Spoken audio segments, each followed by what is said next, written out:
रूप पाहता लोचनी सुख झाले हो सादरी तो हा विठ्ठल बरवा तो हा माधव बरवा तो हा माधव बरवा तो हा माधव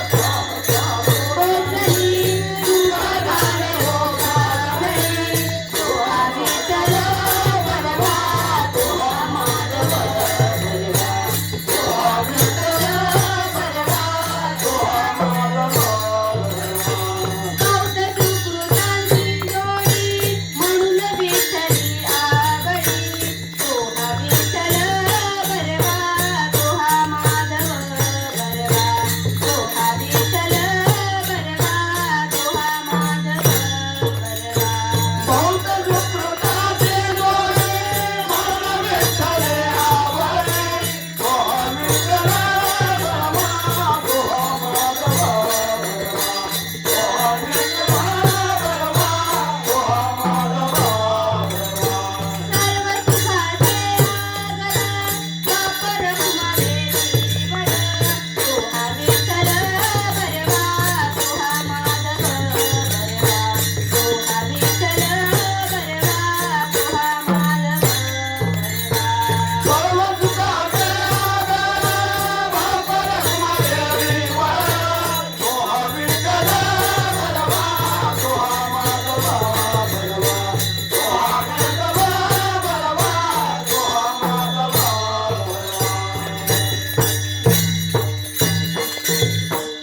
जय जय राम कृष्ण हरी जय जय राम कृष्ण हरी जय जय राम कृष्ण हरी जय जय राम कृष्ण हरी जय जय राम कृष्ण हरी जय जय राम कृष्ण हरी राम कृष्ण हरी जय जय राम कृष्ण हरी जय जय राम कृष्ण हरी जय जय राम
पहिलं सर्व ध्रुवपद आहे बाबा आणि या संसारात ध्रुवपद आहे. पहिलं चरण. पहिलं चरण ध्रुवपद आहे.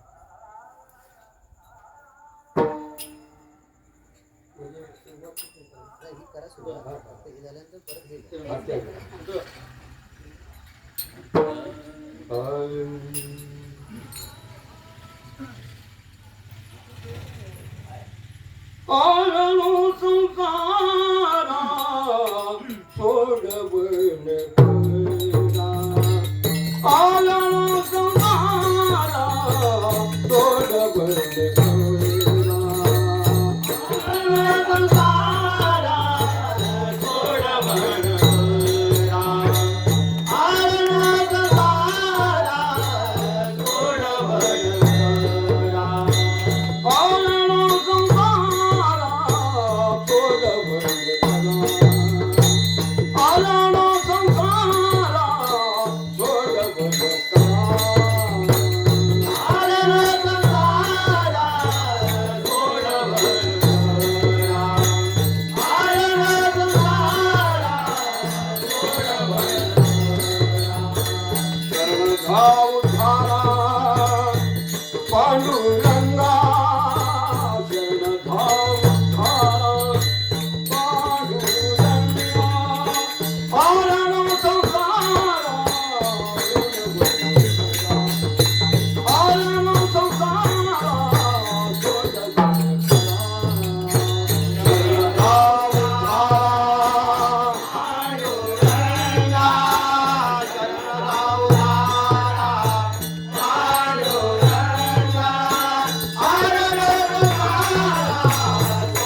आलिया संसारा सोडवण करा शरण जा उदारा पांडुरंगा प्रपंच नसरे कदा कल्प कोडी वासनेची बेडी पडे पायी आलिया संसारा सोडवण करा शरण जा उदारा पांडुरंगा व्यर्थ माया देवी गर्भवासी गोवी व्यर्थ माया देवी गर्भवासी गोवी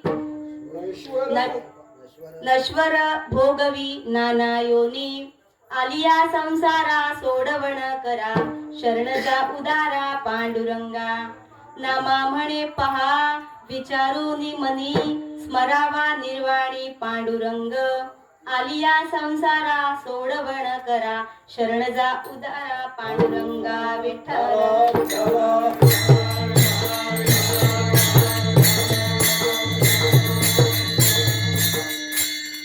महायोग पीठे तटे भीमरथ्या वरं पुंडरीकाय दातुं मुनीन्द्रे समागत्य तिष्ठन्तमानन्दकन्दं परब्रह्मलिङ्गं भजे पाण्डुरङ्गम् पांडुरंगा करू प्रथम नाम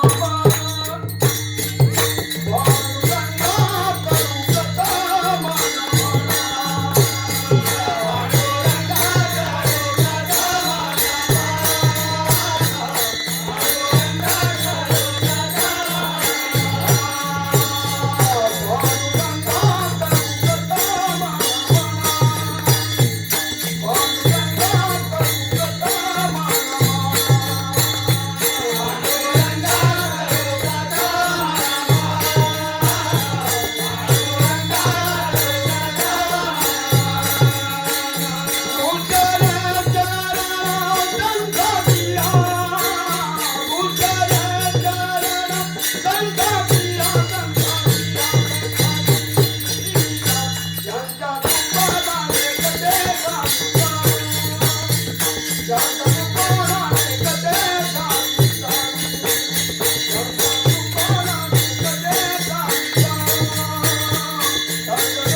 पांडुरंगा करू प्रथम नमन दुसरे चरण संतांशी त्यांच्या कृपादाने कथेचा विस्तारू बाबाजी सद्गुरु दास तुका ओम नमो ज्ञानेश्वरा करुणाकरा दयाळा तुमचा अनुग्रह लाधलो पावन झालो चराचरी मस्तक माझा पायावरी या बालकरी संतांच्या मस्तक आहे पायावरी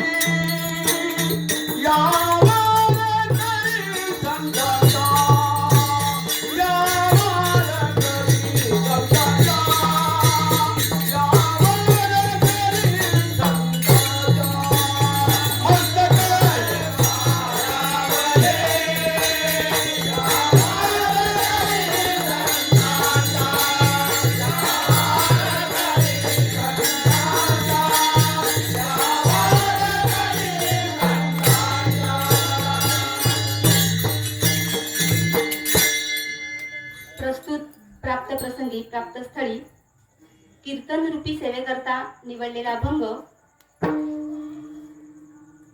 विठ्ठलाचे अत्यंत लाडके लढीवाळ भक्त संत श्रेष्ठ संत शिरोमणी संत नामदेव महाराज यांचा उपदेशपर प्रकरणातील असा हा अत्यंत गोड अभंग. या अभंगातून संत नामदेव महाराज काय सांगतात, काय उपदेश देतात आपल्याला. आलिया संसारा सोडवण करा. तुम्ही संसारात आलाच आहात ना, तर सोडवणूक करून घ्या, सोडवण करा. कशी कराल? शरण जा उदारा पांडुरंगा. या पांडुरंगाला जो उदार आहे त्या पांडुरंगाला तुम्ही काय करा, शरण जा. काय होईल मग? प्रपंच न सरे कदा कल्पकोडी, वासनेची बेडी पडे पायी. जर तुम्ही शरण नाही गेलात, संसाराला आल्यानंतर विठ्ठलाला, पांडुरंगाला शरण नाही गेलात तर काय होईल? प्रपंच न सरे, तुमचा प्रपंच पुढे सरणार नाही, संपणारच नाही. उलट काय होईल? वासनेची बेडी तुमच्या पायामध्ये पडेल. अजून काय होईल? व्यर्थ मायादेवी गर्भवासी गोवी. गोवी म्हणजे काय? ओवणे. हा, आपण म्हणतो ना गोवतो, मणी गोवणारे, गोवतो. गर्भवासी गोवी ही मायादेवी काय करेल? जर तुम्ही संसारात येऊन सोडवणूक नाही केली, जर काय या उदार असलेल्या पांडुरंगाला तुम्ही शरण नाही केलात, तर काय होईल? ही जी मायादेवी आहे ती तुम्हाला गर्भवासाच्या त्या जाळ्यामध्ये परत परत परत परत काय करेल? गोवेल. परत परत तुम्हाला गोवेल. म्हणून नामदेव महाराज काय म्हणतात? एकदा स्वतःच्या मनाला विचारून बघा, हा जो जन्म आहे तो कदाचित मनुष्य देह जो लाभलाय तो दुर्मिळ आहे, दुर्लभ आहे. असं असताना सुद्धा हा कदाचित शेवटचा असेल. मग तुम्ही काय करा? स्मरावा निर्वाणी पांडुरंग. तुम्ही काय करा? अखेरच्या या जन्माच्या वेळी तुम्ही स्मरा. कोणाला स्मरा? तर पांडुरंगाला स्मरा. का स्मरा? कारण संसारात आल्यानंतर जर तुम्हाला सोडवणूक करून घ्यायची असेल तर तुम्हाला शरण गेलं पाहिजे. कोणाला? उदार असलेल्या पांडुरंगाला. हा झाला थोडक्यात भावार्थ. विठ्ठल.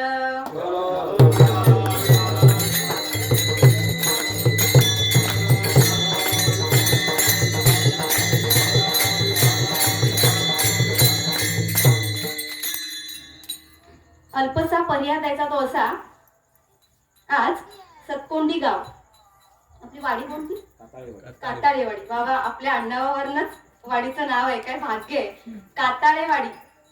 आणि या काताळेवाडीतलं हे काताळे आणि फुल परिवार ना, हे दोन परिवार मिळून हा अखंड, कधीही खंड पडलेला नाहीये गेल्या 34 वर्षात. असा हा फक्त आणि फक्त परिवाराने चालवलेला, परिवाराने सांभाळलेला, आईच्या मायेनं हा सप्ताह सांभाळला असणार आहे.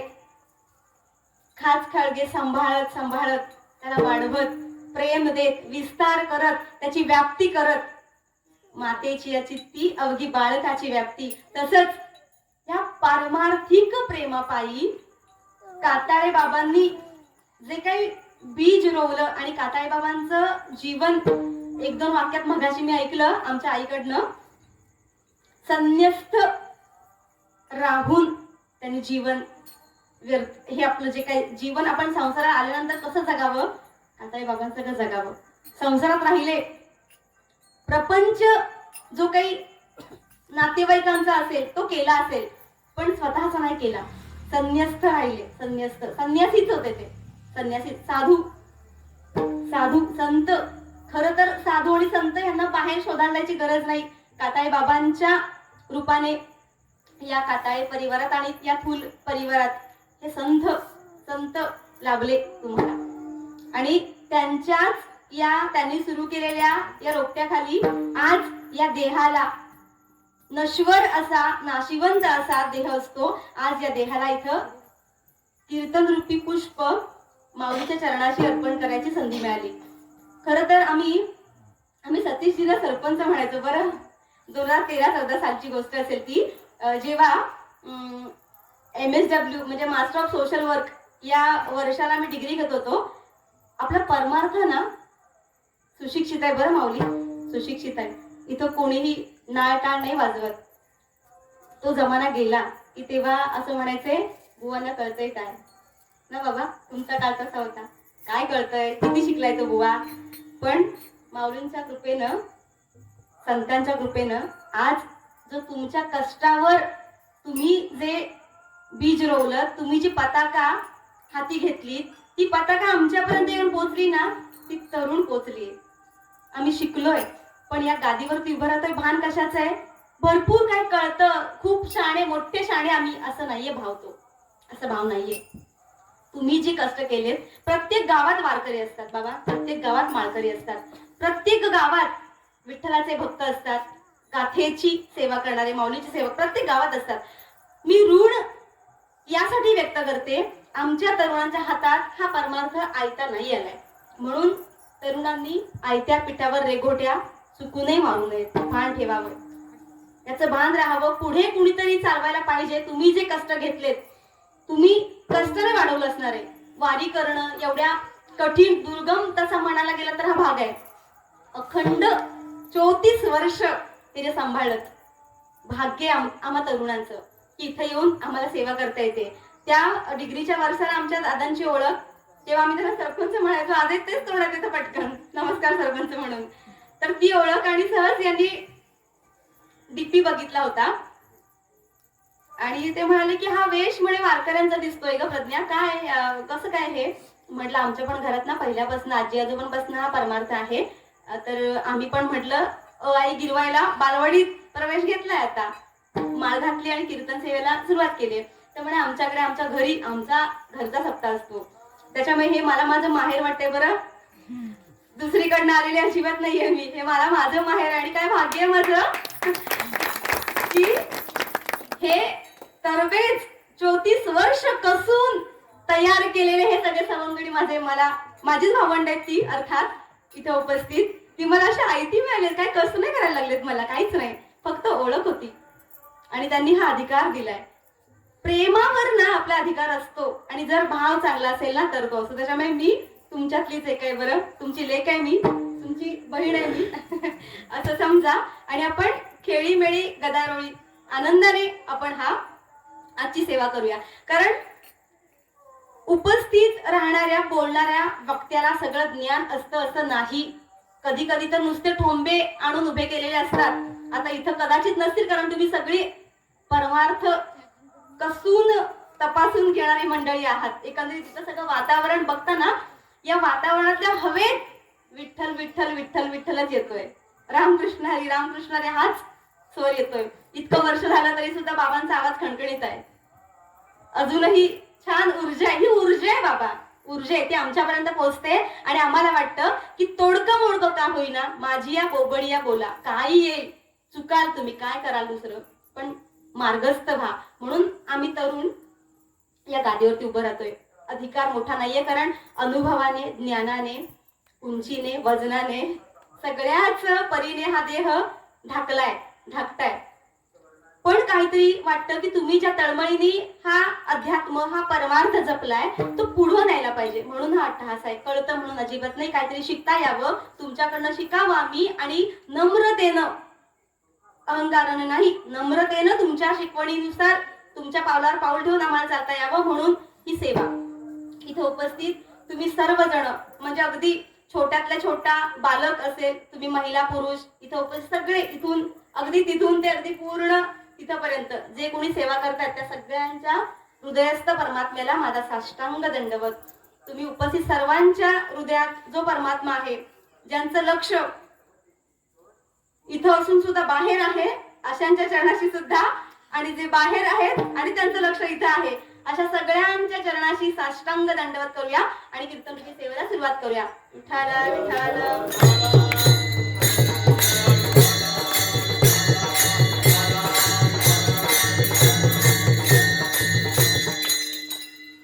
आलिया संसारा सोडवण करा, शरण जा उदारा पांडुरंगा.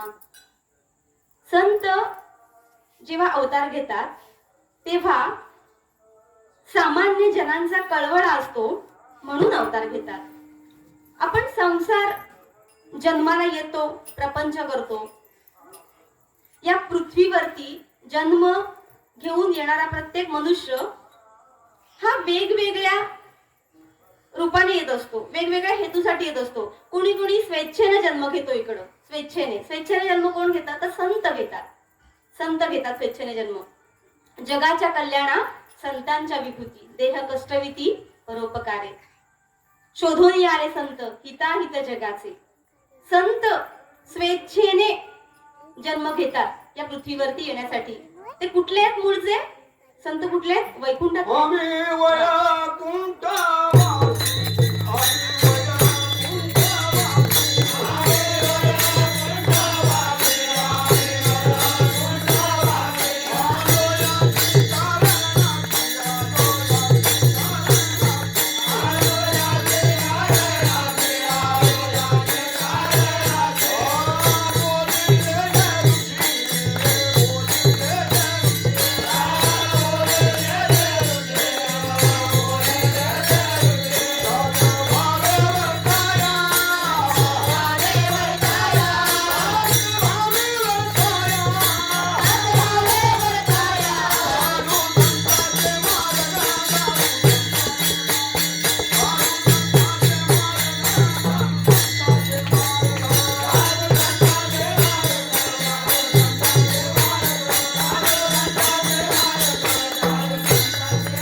वैकुंठवासी आलो याची कारणासी. ते वैकुंठातले आहेत तरी सुद्धा का बरं ते जन्माला येत असतील? बुडत आहे जन न देखावे डोळा, येतो कळवळा म्हणून या.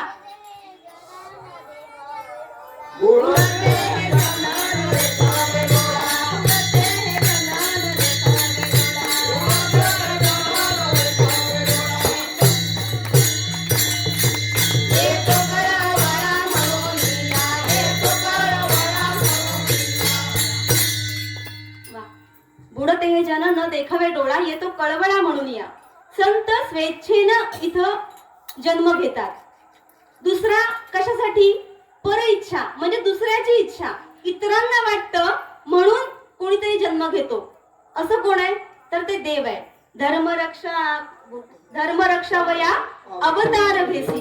आपुल्या पारिशी भक्तजना. भक्त जनांना सांभाळण्यासाठी, धर्माचं रक्षण करण्यासाठी आणि इथं जो काही अधर्म माजलाय दृष्टांना संहार करण्यासाठी, दृष्टांचा संहार करण्यासाठी, धर्माचं रक्षण करण्यासाठी परमेश्वराचा, भगवंताचा अवतार आहे.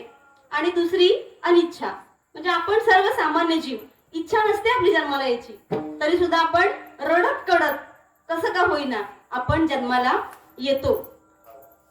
जन्माला आल्यानंतर खरं तर अक्षरशः रडत कडतच आपण जीवन जगत असतो. पण अशा सामान्य जीवाला रडत कडत जीवन जगायची गरज नाही असं आपले संत या अभंगातून सांगतात. अभंगाच्या पहिल्या चरणात आले नो संसार सोडवण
आलिया संसारा सोडवण करा, शरण जा उदारा पांडुरंगा. आलिया संसारा, तुम्ही संसारात आलाच आहात ना, मग सोडवणूक करून घ्या. संसार म्हणजे नेमकं काय हो? संसार म्हणजे काय? भातुकलीच्या खेळामधली राजा आणि राणी हा म्हणजे संसार का? नाही. तुम्ही आम्ही ज्याला म्हणतो ना तो आपल्या भाषेतला संसार. म्हातारी माणसं म्हणतात कोकबाचा सार आणि संसार. संसार म्हणजे परमार्थिक भाषेत काय होतो? जन्मापासून ते मृत्यूपर्यंत जो प्रवास आहे आपल्या सगळ्यांचा, जन्म आणि मृत्यू या मधला जो काही प्रवास आहे, इथल्या घटना घडामोडी आहेत, जन्म आणि मृत्यूपर्यंतचा जो काही काळ आहे ना त्याला संसार म्हणतात. आपण करतो तो चिमणी पाखरांचा त्याला संसार नाही म्हणत. प्रत्येक मनुष्य प्राण्याचा इथं जन्माला येऊन करायची भूमिका, कर्तव्य प्रत्येकाची वेगवेगळी आहे. संसारात आल्यानंतर सोडवणूक करा असं का बरं म्हणत असतील? सोडवणूक करा याचा अर्थ काय? आपण कुठेतरी अडकलोय. अडकलोय म्हणूनच सुटायचंय ना आपल्याला. जर मोकळे आहोत आपण तर कोण म्हणेल मला सोडवा सोडवा वाचवा म्हणून, नाही म्हणणार. एखाद्या डब्यात जर का एखादा डोंगळा अडकला असेल तर तोच बाहेर पडायचा प्रयत्न करेल ना, स्वतःला सोडवून घेण्याचा प्रयत्न करेल. खरं तर जन्माला आलोय म्हटल्यावर आपण पडलोच मृत्यूमध्ये आहोत. मृत्यू तळ हातावर आपण प्रत्येक जण घेऊन फिरतोय आणि मनात भाव काय ठेवतोय, अजून कितीतरी वर्ष मी मरणारच नाही. प्रत्येकाच्या मनात असतो की नाही भाव. काय आपल्याला वाटतं माहितीये, काय विश्वास आहे आपल्यावरती आपला, अजून थोडी माझा केस पिकलाय, अजून थोडी माझी ढोपरं दुखायला लागली, अजून थोडी माझी कंबर दुखायला लागलीये, अजून खूप लई जगणार आहे मी. प्रत्येकाला वाटतं ना, प्रत्येकाला वाटतं. हा खोटा भ्रम आहे. संसार या विषयातला आपला खोटा. खेळण्यातल्या गाड्यांना कोणी म्हणेल काय हो खऱ्यात म्हणून, त्या म्हणतील खऱ्यात म्हणून नाही. तुम्हाला खोटा खोटा चॉकलेट दिला तुम्ही म्हणाल खरं आहे म्हणून, म्हणाल खोटा खोटा चॉकलेट दिल्यावर, का नाही म्हणणार. खाऊन बघितल्यानंतर काय वाटेल ते खोट आहे. तसाच जशा खेळण्यातल्या गाड्या, खेळणी, बैलगाडी ह्या ज्या आहेत त्या खोट्या आहेत की नाही, तसाच आपला समज जो आहे तो खोटा खोटा आणि खोटाच आहे. त्याच्यामुळे आपण प्रत्येकानं जर देवाशी समरस होऊ इच्छिता, देव माझ्या जवळ येतोय, येणार आहे, यायला पाहिजे असं वाटत असेल तर मनात पक्क करायचं की मला कधीतरी मृत्यू हा येणारच आहे आणि तो गोड होण्यासाठी मला काय करायचंय, त्याला शरण जायचंय. का शरण जायचंय? कारण मी सामान्यातला सामान्य जीव आहे. मागच्या जन्मात काय केलंय, कुठली कर्म मी केली आहेत, काय कथा रचून ठेवली आहेत त्या माहित नाहीयेत मला. आणि संसारात आल्यानंतर कशात तरी आपण अडकलोय आणि त्या अडकलेपणामध्येच, त्या स्वरूपामध्येच आपल्या आयुष्यात कधी कधी समस्या येतात. आपण दोष कोणाला देतो माहितीये? मी तुझा एवढा जप केला, तू मलाच भोगायला लावलंस, मी तुझ्या एवढ्या वाऱ्या केल्या, मलाच हे दुःख दिलंस. परमेश्वराची भक्ती, त्याचं नामस्मरण आपलं दुःख घालवण्यासाठी आपण कधीच करायला नको. नवे नवे करायचंच नसतं ते. परमेश्वराने काय ठेका घेतलाय काय हो? ठेका घेतलाय आपल्या आयुष्याला आलेली कर्म पुसून टाकून सुख सुख आणि फक्त सुख द्यायचा. त्याने ठेका घेतलाय, करार केलाय का आपण त्याच्याशी की तुझं मी नाव घेतलं म्हटल्यानंतर मला दुःख द्यायचं नाही. या तत्वावरती आपण जन्मालाच नाही आलो. मागे काहीतरी कर्म केलीये, चुकीची, बरोबर, खोटं बोललो असू, काही काही काही चांगलं केलं असू, वाईट केलं असू, त्या सगळ्याचं फळ म्हणजे आपल्याला हा मिळालेला नरदेह जो नाशिवंत आहे. मृत्यू फार भयंकर आहे. सोडवणूक करा. का करा सोडवणूक? मृत्यू फार भयंकर आहे. कोरोनामध्ये कोणाला मृत्यू कसा आला हे आपण डोळ्यांनी बघितलंय. संसार आपण म्हणतो तो खरा मानतो, त्याच्यात रममाण होतो, त्या विषयात लोळतो, पण मृत्यू खरा आहे आणि तो कसा येतो हे आपण सुद्धा बघितलंय. सर्दी झाली, कफ झाला म्हणून लोक घराबाहेर गेली की नाही? नुसता बाबा खोकला झाला, सर्दी झाली. काय आपल्या कर्माला या कलियुगात परमेश्वराने भोगायला दिलंय. कडक इस्त्रीचे कपडे हवेत, गाडीची सीट जरा आपण ब्लेड लावलेली नको, हा घरातल्या भिंतीला जर साधे चरे गेले तर धस्स होतं आपल्या काळजात. काय जपतो ना आपण आपला संसार. पण परमेश्वराने ना हा सगळा माज त्या नाशिवंत शरीराचा उतरवला. कुठं गेली ती भिंत जपण्याची वेळ, कुठं गेले ते कडक इस्त्रीचे कपडे. सरणावर पण नाही हो कोणी लोक गेली, सरणावर पण नाही गेली. त्याला हात लावायला सुद्धा, त्याला म्हणजे या नरदेहाला, या नाशिवंत दुर्गंधी भरलेल्या देहाला हात लावायला सुद्धा कोणी घरचं नाही गेलं. माझा मुलगा, माझी मुलगी, माझी बायको, माझा नवरा, अंतकाळी कोणीही येत नाही. म्हणून काय करायची? सोडवणूक करायची. कशामध्ये? या जीवनात पडलेल्या समस्येमध्ये ग्रस्त असलेल्या आपल्या या नरदेहाची. आपली म्हणजे कोणाची? या नरदेहाची. आपल्या देहाला नाव का दिलंय माहितीये आपण? बारसं का करतो? हा आतमध्ये आत्मा आहे आपला. आत्मा ना स्त्रीचा ना पुरुषाचा, ना गरिबाचा ना श्रीमंताचा, आत्म्याला ना रंग ना रूप, ना आकार ना उकार. एकमेकांना ओळखता यावं म्हणून या देहाला नाव दिलेलं असतं. जर या देहातून आत्मा निघून गेला तर कोण म्हणणार आहे काय की त्या ऍम्ब्युलन्स मध्ये येते ना ती प्रज्ञा आहे? हो, म्हणणार आहे कोण? नाही.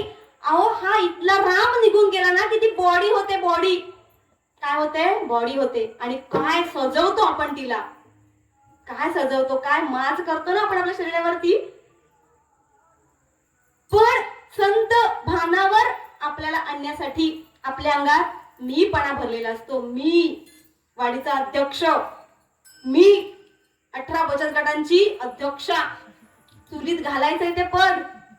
बळी वागलीस, गोड बोललीस, कोणाला फटतट नाही केलंस तर तुला लोक मानतील, तर मानतील.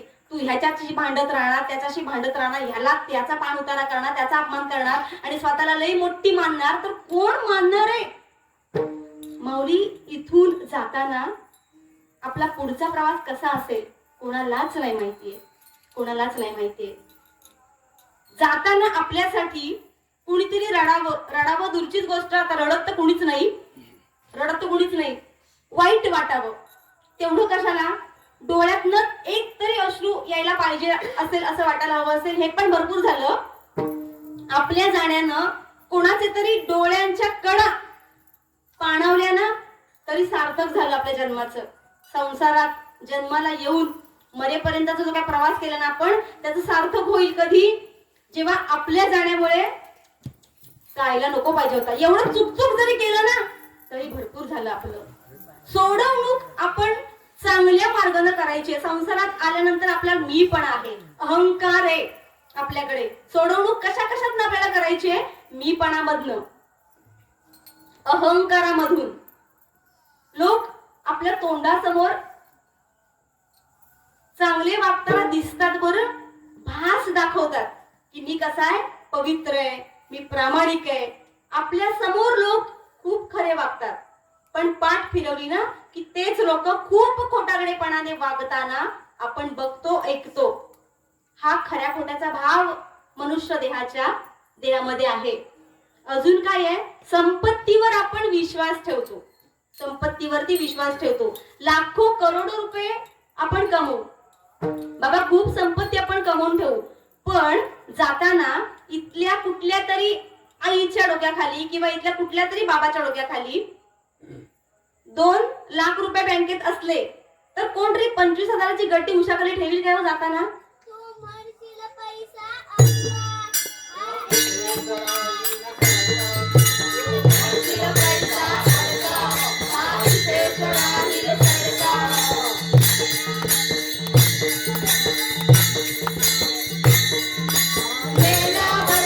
आपल्या बरोबर मातीचा एक मडका.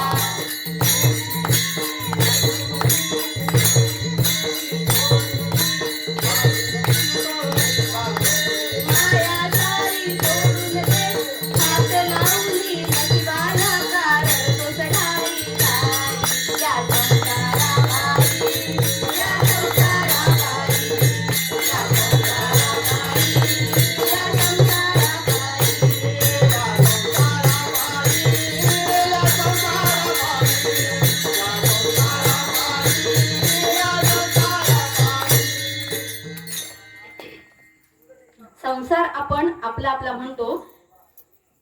हे महाराज ना कधी कधी आमची फसगत करतात, माहितीये का? आता हे दुसऱ्या चरणातलं होतं. माझा ट्रेक आहे तो. पण ना सांगायचं तात्पर्य काय माहितीये का? आपल्या हिंदू धर्मावरती ना खूप मोठी आपत्ती आली माऊली. आता खूप मोठी आपत्ती. आपण मुलांना जे शिकवायला हवं ना ते अजिबात शिकवत नाही. शेंडी आपल्यामध्ये धारण करायची असते, बरं, पण आपल्यामध्ये ना काही काही अंधश्रद्धा आहेत, अंधश्रद्धा त्या आपण पाळतो. आणि हिंदू धर्म जो पवित्र आहे, सात्विक आहे, नवे नवे पुढच्या पूर्ण विश्वाला गुरुस्थानी असेल असा आपला धर्म आहे. पण या धर्मातल्या मुलांना जर आपण वेळीच नाही ना परमार्थात आणलं तर फार कठीण आहे. आपल्या कातळवाडीचं अजिबात कठीण नाही, बरं का? कारण हे सवंगडी माझी भावंड बघा काय चेहरे आहे तो आनंदी, आहा प्रफुल्लित. इकडं नाही आपत्ती येणार आपल्यावरती, कारण आमचे बाबा सगळे मागची पिढी आताच तयार करतायत.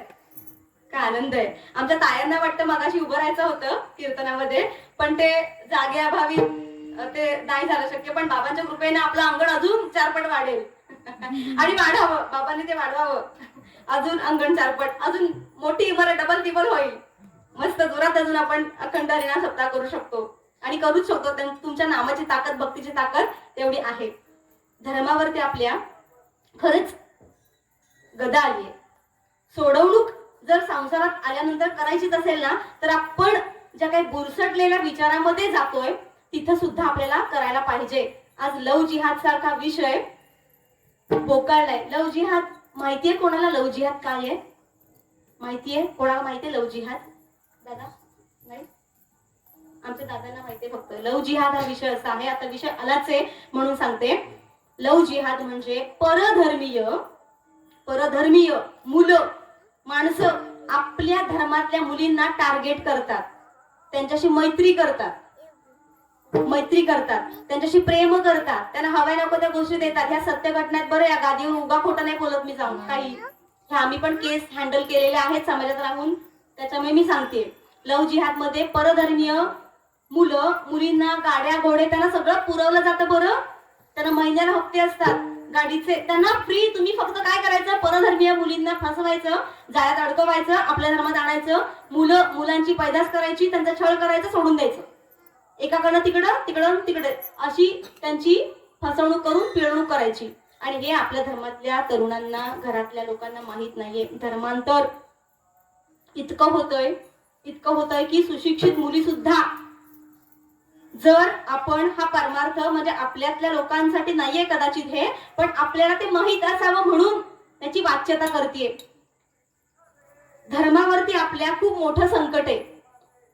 आपण जर का आपल्या मुलांना आपल्या धर्मातल्या गोष्टी नाही शिकवल्या, परमार्थात आपण थोडं जबरदस्ती करावी लागेल सुरुवातीला, नाही केली ना तर आपला धर्म. आता मुलींची संख्या कमी आहे की नाही सांगा मला? लग्न पटकन होत आहे, मुली मिळतात पटकन. या गावातली समस्या आहे का ही? जिकडे तिकडे तीच समस्या आहे. कुठल्या पण जातीतली मुलगी चालेल, पण आम्हाला मुलगी द्या. ते का होतंय बरं? आपण आपल्या धर्माचा विचार नाही करत, आपल्या रीतिरिवाज, चालीरीती काही नाही बघत. शिक्षण देताना मुलांना तो काय शिकतोय? आपल्याकडे शिक्षण द्यायची पद्धत कशी आहे माहितीये? आपलं पोरग पुस्तक वाचत असेल तरी बरं, नाही वाचत असेल तरी बरं. थोडासा विषयांतर होतोय, अभंगाला सोडून जरा 5 मिनिटं बोलते बाबा, क्षमा मागून. आपण काय करतो? पोरग कसं बसं जातंय ना शाळेत, जाऊ द्या. वाचतोय ना, वाचू द्या. पण त्याला स्पर्धा परीक्षेला बसवावं का? त्याची बुद्धिमत्ता कशी वाढेल? तो कसा हुशार होईल? मला सांगा, जर पोराने योग्य त्या वयात 22-23 वर्षी चांगलं कमावलं, त्याला पोरी नाही का मिळणार? तो संसाराला नाही का लागणार? आणि आपण आपल्या मुलीला सुद्धा शिकवलं पाहिजे की बाई ग, कष्ट कर. ज्या घरात लग्न करून तू जाणार आहेस ना, तिथं तू काय इन्कम टॅक्स भरली नाहीयेस की त्याच्या पावत्या बघशील पगाराच्या? का मनगडात दम नाहीये? दुर्गावती, राणी पद्मावती, झाशीची राणी याच मातीत वाढली ना. त्यांनी बघितलं का की ज्या घरात मी जाणार आहे तिथं त्याची संपत्ती किती आहे, पगार किती आहे. आज आपले तरुण एवढे पण सुशिक्षित किंवा चांगल्या पगाराचे नाहीयेत, पण आपल्या मुलांना का मिळत नाहीयेत? तर मुलींच्या सुद्धा मागण्या फार वाढल्यात दादा, फार वाढल्यात. हे हवं, ते हवं. हल्ली आई बाबांना डस्टबिन म्हणतात बरं. आपल्यापूर्वी डस्टबिन, घरात डस्टबिन आहे का म्हणे? टिंब टिंब टिंब काय बोलणार होतं यांना? डस्टबिन आहे का म्हणे? आपल्या आई वडिलांना कोणी त्रास दिला तर नाही चालत. आपल्या बहिणींनी आपल्या आई वडिलांना सांभाळावं, आदर्श मुलगी जागृत होते. का आपल्या मुलींच्या मनामध्ये हा संस्कार आपण पेरत नाही की ते घर सुद्धा आपलंच आहे? खरं तर ना, या गादीवरती महिलांना कीर्तन सेवा करायची संधी देतात ना मावल्या, खरंच तुमचे भरपूर उपकार आहेत, खरंच उपकार आहेत. महिलांच्या पोटात ना काही राहत नाही. राहतं काय कोणाचं? राहत नाही. माझ्या पण राहत. मी काय करते, विठ्ठलाचं जेवढं केवढेल ते ओकून टाकायचं, सांगून टाकायचं, कोणात काही ठेवायचं नाही. नंतर 10 नंतर जेवण मिळणारच असतं, है ना. उपाशी कोण ठेवत नाही. पोटात काय राहत नाही. म्हणून महिलांनी ना संप्रदायात यायला पाहिजे, संप्रदायात यायला पाहिजे. महिला जर का धार्मिक प्रबळ झाल्या, कुटुंबात जर का मुलीला योग्य ते ज्ञान देणाऱ्या झाल्या ना, तर 42 पिढ्यांचा उद्धार महिला करणार आणि करणार, कारण हे शास्त्रात दिलंय. 2 पिढ्यांचा महिला काय करते, उद्धार करते. आणि या गादीवरती उभं राहण्याचा अधिकार आज काय काय फळात माऊली ही चर्चा असते. असंच एक कीर्तन आमचं मागच्या वेळेस रद्द झालं. का रद्द झालं माहितीये? इकडची म्हणजे इकडची नाही, इकडची मंडळी म्हणतात महिला कीर्तनकार नको, तर तिचं आता काय वेळ आली आहे. आणि इकडची मंडळी म्हणतात महिला पाहिजे. कोण ठरवणार हो तुम्ही? कोण ठरवणार? आदिशक्ती आहे महिला. हा, आदिशक्ती आहे. महिलेचा देह धारण केल्यानंतर काय काय पॉवर असते ना, ती फक्त महिलेचा देह धारण करणाऱ्याच महिलेला माहिती. पण आपल्या धर्मामध्ये विटंबना होऊ नये, मर्यादा ओलांडून जाऊ नये. आपण महिला म्हटलं ना तर स्वातंत्र्य वगैरे, आरक्षण वगैरे बोंबलत बसायची आपल्याला काही गरज नाहीये. आपल्याकडे भरपूर सारं निसर्गाने दिलेलं आहे. कुठेही हमारी मागणी पुरी करू काय गरज नाही म्हणायची. आपल्याकडे सगळं ते आहे. धर्माचं रक्षण करायची जबाबदारी मातांनो आपल्या हातात आहे, आपल्या हातात. खरं तर मी 15-20 मिनिटं नंतरची घेते खरं तर कीर्तनामध्ये, की सामाजिक संदेश देण्यासाठी. कीर्तन का करावं? कीर्तन चांगलं आहे. कीर्तनाने देह अंग हरिरूप होतं. कीर्तन चांग कीर्तन चांग होय अंग हरिरूप. प्रेमे छंदे नाचे डोले हरपले देहभान. कीर्तनाने आपण देहरूप होतो. आपलं स्वतःचं शरीर विसरून जातो आणि देहभान विसरून हरपून त्याच्याशी एकनिष्ठ राहतो, त्याच्या बरोबर संग करतो आपण. म्हणून आपण हरिकीर्तन करायचं असतं. पण काळाची गरज अशी आली माऊली, धर्मामध्ये जिकडे जातो तिकडे भरपूर वाईट ऐकायला मिळतंय. म्हणून शेवटचे 5-10 मिनिटं माऊली आम्ही हे करतो की बाबा महिलांना, पुरुषांना, इथं उपस्थित सगळ्यांना सांगतो की बाबा आम्हाला कुणीतरी सांगितलं म्हणून हे कळालंय. आम्ही आईच्या पोटात शिकून नाही आलो, भरपूर शाणे नाहीत आम्ही, पण थोडासा 2-3 केसचा अभ्यास जास्त आहे आणि त्या कळवळ्याने आपण बोलत असतो. महिलांचा वाटा खूप आहे. 7 ते 10 आपली खूप मोठी अपॉइंटमेंट असते एका ठिकाणी. कुठे असते? कुठे? बाबांना कसं काय माहितीये? 7 ते 9 आपली मोठी अपॉइंटमेंट असते. आमच्या घरात ना आम्ही मुद्दामून टीव्ही घेत नाही आणि सांगून ठेवलं आमच्या यजमानाला, टीव्ही आणला तर फोडून टाकेन मी पहिली. टीव्ही नाही पाहिजे घरात. का? कारण आपण जर का डोळ्यात तेल घालून आपल्या धर्माचं, आपल्या मुलींचं रक्षण नाही ना केलं तर संख्या अजून अजून अजून कमी कमी कमी कमी होईल, अजून कमी होईल. सुशिक्षित म्हणवतो आपण स्वतःला, जे पाहिजे करायला ते करत नाही. त्याच्यामुळे ना आपण महिला आदिशक्ती आहोत. आदिशक्ती, आपला अधिकार मोठा आहे. या निसर्गाच्या पूर्ण चक्रामध्ये या जन्माला आल्यानंतर आपला अधिकार मोठा आहे. आपण मातृशक्ती आहोत.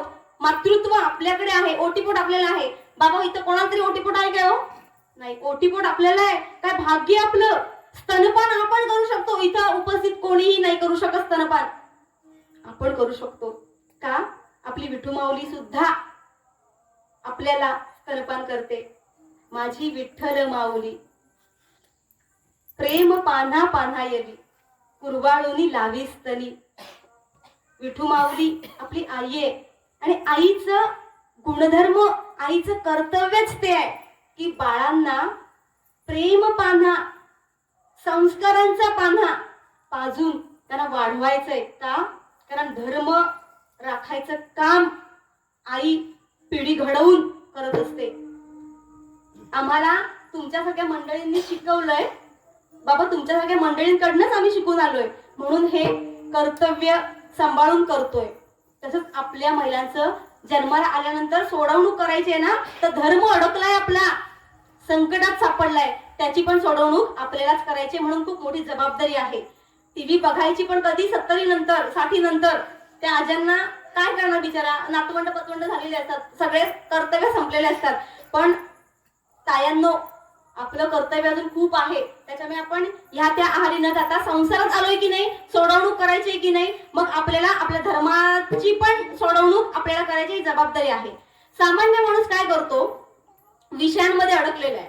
विषयांमध्ये अडकलेला आहे. शब्द, स्पर्श, रूप, रस, गंध या सगळ्या विशिष्ट विषयामध्ये अडकलाय. म्हणून महाराज काय सांगतायत की देवा, तुला आम्ही शरण येतोय. त्याच्यामुळे काय होणार आहे? आमची सोडवणूक होणार आहे. एक दृष्टांत आपण ऐकूयात. एक म्हातारे वृद्ध राजा आणि राणी होते. हा, वृद्ध होते. त्यांच्या पोटी बाळ नव्हतं, अपत्य प्राप्ती नव्हती.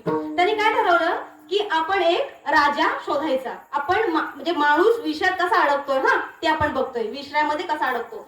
तर त्यांनी ठरवलं की या राजा आपण बघायचा. म्हणून ते काय करतात की येत्या पाडव्याच्या दिवशी आपण राजा ठरवणार आहोत. तर सगळ्यांनी पाडव्याला जो प्रथम वृद्ध राजा राणीच्या समोर येऊन जो कोणी उभा राहील ना, तो या राज्याचा कोण होणार आहे? राजा होणार आहे. कोण होणार आहे? राजा होणार आहे. पाडव्याचा दिवस उजाडतो आणि राजा आणि ती राणी वृद्ध असतात. ते एका मस्तपैकी काटाळेवाडीच्या टोकाला जाऊन बसतात कुठेतरी, की जिकडे कोण पोहोचू नाही शकणार तिकडे जाऊन बसतात. आणि दिवस सुरू होतो. सगळेजण येतात राजाच्या समोर. पहिल्यांदा आपल्याला हजर व्हायचंय या उद्देशाने येतात. ते सगळे येतात आणि राजाने पण हुशारीनं 5 खोल्या बनवलेल्या असतात. तर जे येणारे असतात ना सगळे राजा आणि राणीला भेटायला बघायला प्रथम दर्शन घ्यायला जे येणारे असतात ते त्या खोल्यांमधनं पार करून करून त्यांना तिकडे जायचं असतं. पहिल्या खोलीमध्ये संगीत ठेवलेलं असतं. संगीत मस्त छान मधुर असं संगीत ठेवलेलं असतं. जे संगीत प्रेमी असतात, शब्दामध्ये अडकणारे असतात, ते त्या खोलीत जातात, सगळीकडे निहाळतात आणि तिथेच रमतात. ज्यांना त्या खोलीत राहायची इच्छा आहे ते तिथेच राहतात, बाहेर पडतच नाहीत. बाकीचे तरुण दुसऱ्या खोलीमध्ये येतात. तिथं मऊ मऊ गाद्या ठेवलेल्या असतात, छान मऊ मऊ गाद्या आणि बिछाने अंतरलेले, आणि त्याच्या सेवेला काही ललना ठेवलेल्या असतात. ते काही तरुण तिथे अडकतात आणि विसरतात की मला राजाच्या दर्शनाला जायचंय, मला त्याच्यासमोर हजर राहायचंय, विसरतात ते. तिसऱ्या खोलीमध्ये राजाने काय ठेवलेलं असतं तर तिथं दागदागिने कपडे जे आपल्याला अजिबात आवडत नाहीत. मी नाही म्हटलं असं, आपल्याला आवडतात, अतिप्रिय असतात.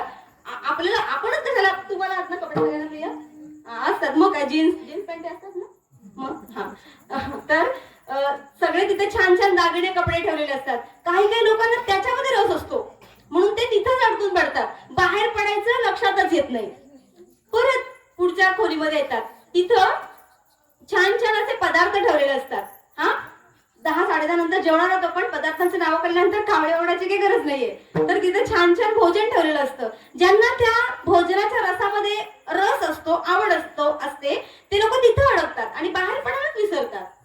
5व्या खोलीपर्यंत येतात. तिथे छान छान सुगंधी द्रव्य ठेवलेली असतात. अत्तर, सेंट म्हणतो ना आपण त्याला, फुसफुस, हा शब्द कळाला. तर तिथं ते ठरलेलं असतं आणि ते काय काय जण तिथे अडकतात आणि विसरून जातात की मला बाहेर पडायचंय, राजाला भेटायचंय, मला राजा व्हायचं ना या राज्याचा. विसरून जातात ते तिथंच. आणि एक तरुण मात्र हुशार असतो. तो याच घरातला असतो कदाचित, कातळे बाबांच्या परिवारात वाढलेला. तो काय करतो, सगळ्या खोल्यांमध्ये फिरून येतो आणि काय शोधतो, राजा कुठे आहे. ते जेवण पण जाऊ दे, ते कपडे जाऊ देत, तो अत्तर जाऊ दे आणि काय सगळं मऊ गाद्या जाऊ देत, तो राजा शोधत येतो पहिला. आणि कातळवाडीच्या शेवटच्या टोकात जाऊन त्याला ते वृद्ध राजा राणी दिसतात. आणि त्या वृद्ध राजा राणींना काय समजतं की माझ्या राज्यासाठी हाच एक तरुण योग्य आहे, जो 5 विषयांना सारून पुढे आलाय आणि हाच योग्य आहे.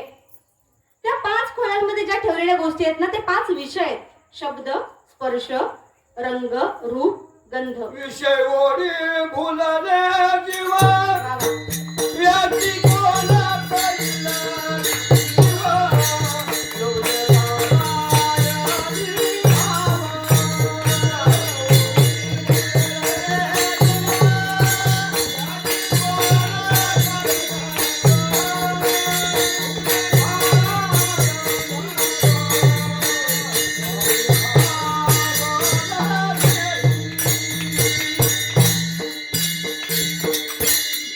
बाकीची जी काही लोक होती, जी तरुण, ते विषयाला गोड मानून तिकडेच भुलून राहिले. विषयांची गोडी वाटली त्यांना, ते पुढं आलेच नाहीत. तो राजा म्हणजे कोण आहे माहितीये का? देव मानू आपण. दृष्टांत आपला संपला, आता आपण बोधाकडे वळूया. तो राजा म्हणजे देव आहे. त्या देवाला भेटण्याचा, राजा आणि राणीला भेटण्याचा अधिकार सगळ्यांना होता की नाही हो? सगळ्यांना होता. अडवलं होतं का कोणी? नाही. पण तो एकटाच पुढे गेला. देवाला भेटण्यासाठी जो आमिषाला भुलत नाही, जो विषयांच्या आहारी जात नाही, रसग्रहण, शब्दामध्ये, स्पर्शामध्ये, त्या गंधामध्ये, त्या रूपामध्ये भाळत नाही, त्यांच्या आहारी जात नाही, तोच कुठे पोचतो? देवापर्यंत पोचतो. विषयांच्या आहारी न जाणारा माणूस देवापर्यंत पोहोचतो, कारण देवाला भेटण्याचा, राजाला भेटण्याचा अधिकार सगळ्यांना आहे. आपण माणसांना सोडवणूक करायची का गरज आहे? आपण विषयांच्या आहारी गेलोय. आपल्याला विषयांचं सुख गोड वाटतं. विषयांचं सुख येथं वाटे गोड, पुढे अवघड यमदंड. आमचे माऊली लगेच प्रमाण उचलतील, चाल लावतील, परत 2 मिनिटं जातील. विषयांचे सुख येथं वाटे, पुढे अवघड यमदंड. प्रमाण बोलला हा तुम्ही. विषयांचे सुख येथं वाटे गोड, पुढे अवघड यमदंड. आपल्याला आज विषय गोड वाटतात. काय होतंय, आज कीर्तनाला नाही गेलो तर जाऊ द्या, पुढच्या वर्षी आहे ना परत करायचं कीर्तन कातळेवाडीत, पुढच्या वर्षी जाऊ, या वर्षी राहू द्या. विषय काय हरकत आहे मी ही गोष्ट करून बघितली तर? काय हरकत आहे मी ही गोष्ट खातच राहिलो तर? वेळ आहे, पुढं करून घेऊ. आमची इथं बहीण उपस्थित आहे, आमची रजुताई. ती आत्याची आमच्या मुलगी आहे खरं तर, आणि आमचे भाऊजी पण आले तिकडे. त्यांचंच गाव आहे हे, दिनेश भाऊजी. सगळ्यांना म्हणजे सगळे ओळखत असतील त्यांना. दिनेश मेस्त्री म्हणून सगळे ओळखत आहे. कोतवडे काय नाही, आपल्या वाडीचं गावाचं नाव काय? सतकुंडी. सतकुंडी ते तिथंच असतात. सांगायचं काय माहितीये का तात्पर्य? विषय विषय विषय, हे खायचं ते खायचं, मनावर कंट्रोलच नाही व्हावा आमचा. मनावर कंट्रोलच नाही, सतत म्हणत राहायचं अजून आहे बरंच वर्ष पडलंय, घालू नंतर मार. म्हणजे आम्ही ब्रह्मज्ञान देतो असं अजिबात माऊली त्याचा अर्थ नाही बरं. पण जे कळालंय ना ते सांगायची गोडी निर्माण होते. सांगायचे सांगायचे, फसवायचं नाहीये तो बरं उगाच, भुलवायचं नाहीये कुठल्या तरी कथांमध्ये विनोदी सांगून. कारण हल्ली सुळसुळे कशा पसरतात, सुळसुळे तसे विनोदी बुवा पसरलेत. हा हा हा हा, अरे अख्खं आयुष्य हसण्यात गेलंय आमचं, असं झालंय आमच्या आयुष्याचं. संतांनी एक दंडक आखून दिलंय. सगुण चरित्रे परम पवित्रे सादर वर्णावी. सगुण चरित्रे परम पवित्रे कीर्तन मर्यादा हे संतांच्या घरची. कीर्तन मर्यादा हे संतांच्या घरची. हे कडवा हे चरण घ्यायला आम्हाला आवडतं. सगुण चरित्रे परम पवित्रे सादर वर्णावी, ऐसी कीर्तन मर्यादा आहे संतांच्या घरची. जेणेकरून मूर्ती ठसावी अंतरी श्री हरीची. ऐसी कीर्तन मर्यादा आहे संतांच्या घरची. उगाच या गादीवरती येऊन हा हू नको करायला. जशी आवड इथं उपस्थित लोकांची असते ना, तशीच कीर्तन खरं तर होत असतात. आधीच हसं झालंय आयुष्याचं, त्यात तिथं उभा राहणारा माणूस पण हा हू करायला लागलं तर संतांची वचन गाथा ज्ञानेश्वरी कोण पोहोचवणार? म्हणून एकनाथ महाराजांनी दंडक घालून दिलाय. कीर्तन कसं कराल? सगुण चरित्रे परम पवित्रे सादर वर्णावी, जेणेकरून मूर्ती ठसावी अंतरी श्रीहरीची. ऐसी कीर्तन मर्यादा आहे संतांच्या घरची. तर जन्माला आल्यानंतर आपण विषयामध्ये अडकतो आणि आपल्याला काय वाटतं जे मला आवडतंय. तुम्हाला खरं सांगू का, आपण जेव्हा सरणावरती जाऊ ना तेव्हा कितीतरी किमतीचे घेतलेली वस्त्र आपल्या सरणावर कोणीही टाकायला देणार नाहीये. नवे नवे त्या अंगावर एकच पातळ चादर अंतरलेली असते ना, त्याला खिसा पण नसतो. तुमच्याकडे असतो काय खिसा? नसतो, आमच्याकडे पण नसतो. मनुष्य देहाला जाताना कोणीही कफन जे टाकतात ना, चादर जे अंतरतात ना, जे टाकतात ना कापड, त्याला खिसा नसतो. पण आपण त्या विषयांच्या मागे मात्र आयुष्यभर धावतो. याच रंगाचा शर्ट हवा, त्याच रंगाची पॅन्ट हवी, टाय याच्यावरती ही अशीच मॅच हवी, हाच रुमाल पाहिजे, साडीचा काठ हा एवढाच पाहिजे. माऊली जाताना ना कोण आपल्या बरोबर साड्या कपडे देत नाही. दागिने आपण किती घालून मिरवतो, पण एक फुटका मणी तोंडात घालायला सुद्धा मागं पुढं टाकू का नको, टाकू का नको, होत ना असं, होत असं. पण आपण त्याच्यातच अडकतो आणि त्याच्यातच रममाण होतो. जसं एखाद्या मुलाला आई खेळणं देते की नाही, मूल त्याच्यातच रमतं. त्याला काय वाटतं हेच खरं आहे, ह्याच्यातच माझा वेळ जायला पाहिजे हे त्याला वाटतं. तसं आपण पण विषयांच्याच आहारी गेलोय, तिथंच अडकून बसलोय. पण याच्यात अडकून बसलो ना तर आपण आपली सोडवणूक करून घेणार नाही. सुटणार नाही. म्हणून आपल्याला काय करायचंय, तर आपल्याला शरण जायचंय. कोणाला? उदार असलेल्या विठ्ठलाला, पांडुरंगाला. नामदेव महाराज म्हणतात की शरण जा उदारा.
सर्व भावे देवासी. तुम्ही काय करा, शरण जा. शरण जा. शरण जा म्हणताना त्या श्रीहरीच्या कुठल्या अवयवावर आपली नजर जाते? कुठल्या अवयवावर? शरण जा. शरण गेलो तर कुठे नजर जाते? कुठे हात जातो? चरणाशी जातो. आणि त्याची चरण कशी आहे? तुझी पाऊले. तुझी पाऊले सुकुमार. तुझी पाऊले सुकुमार. तेचे मन माझे. तेचे मन माझे भ्रमर. तेचे मन माझे भ्रमर. ते भ्रमर तेचे. तुझी पाऊले सुकुमार. आता मात्र आपण पांडुरंगाला डोळ्यासमोर आणूयात. हा, तो कसा आहे? सुंदर आहे. सालस निरागस आहे. राजस सुकुमार मदनाचा पुतळा. रवी शशिकळा लोपलिया. राजस सुकुमार मदनाचा पुतळा.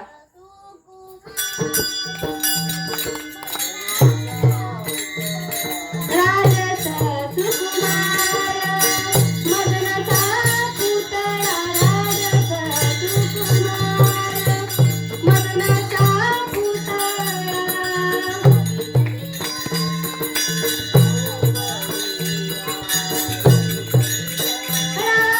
लोपलिया. राजस सुकुमार पुतळा. राजस सुकुमार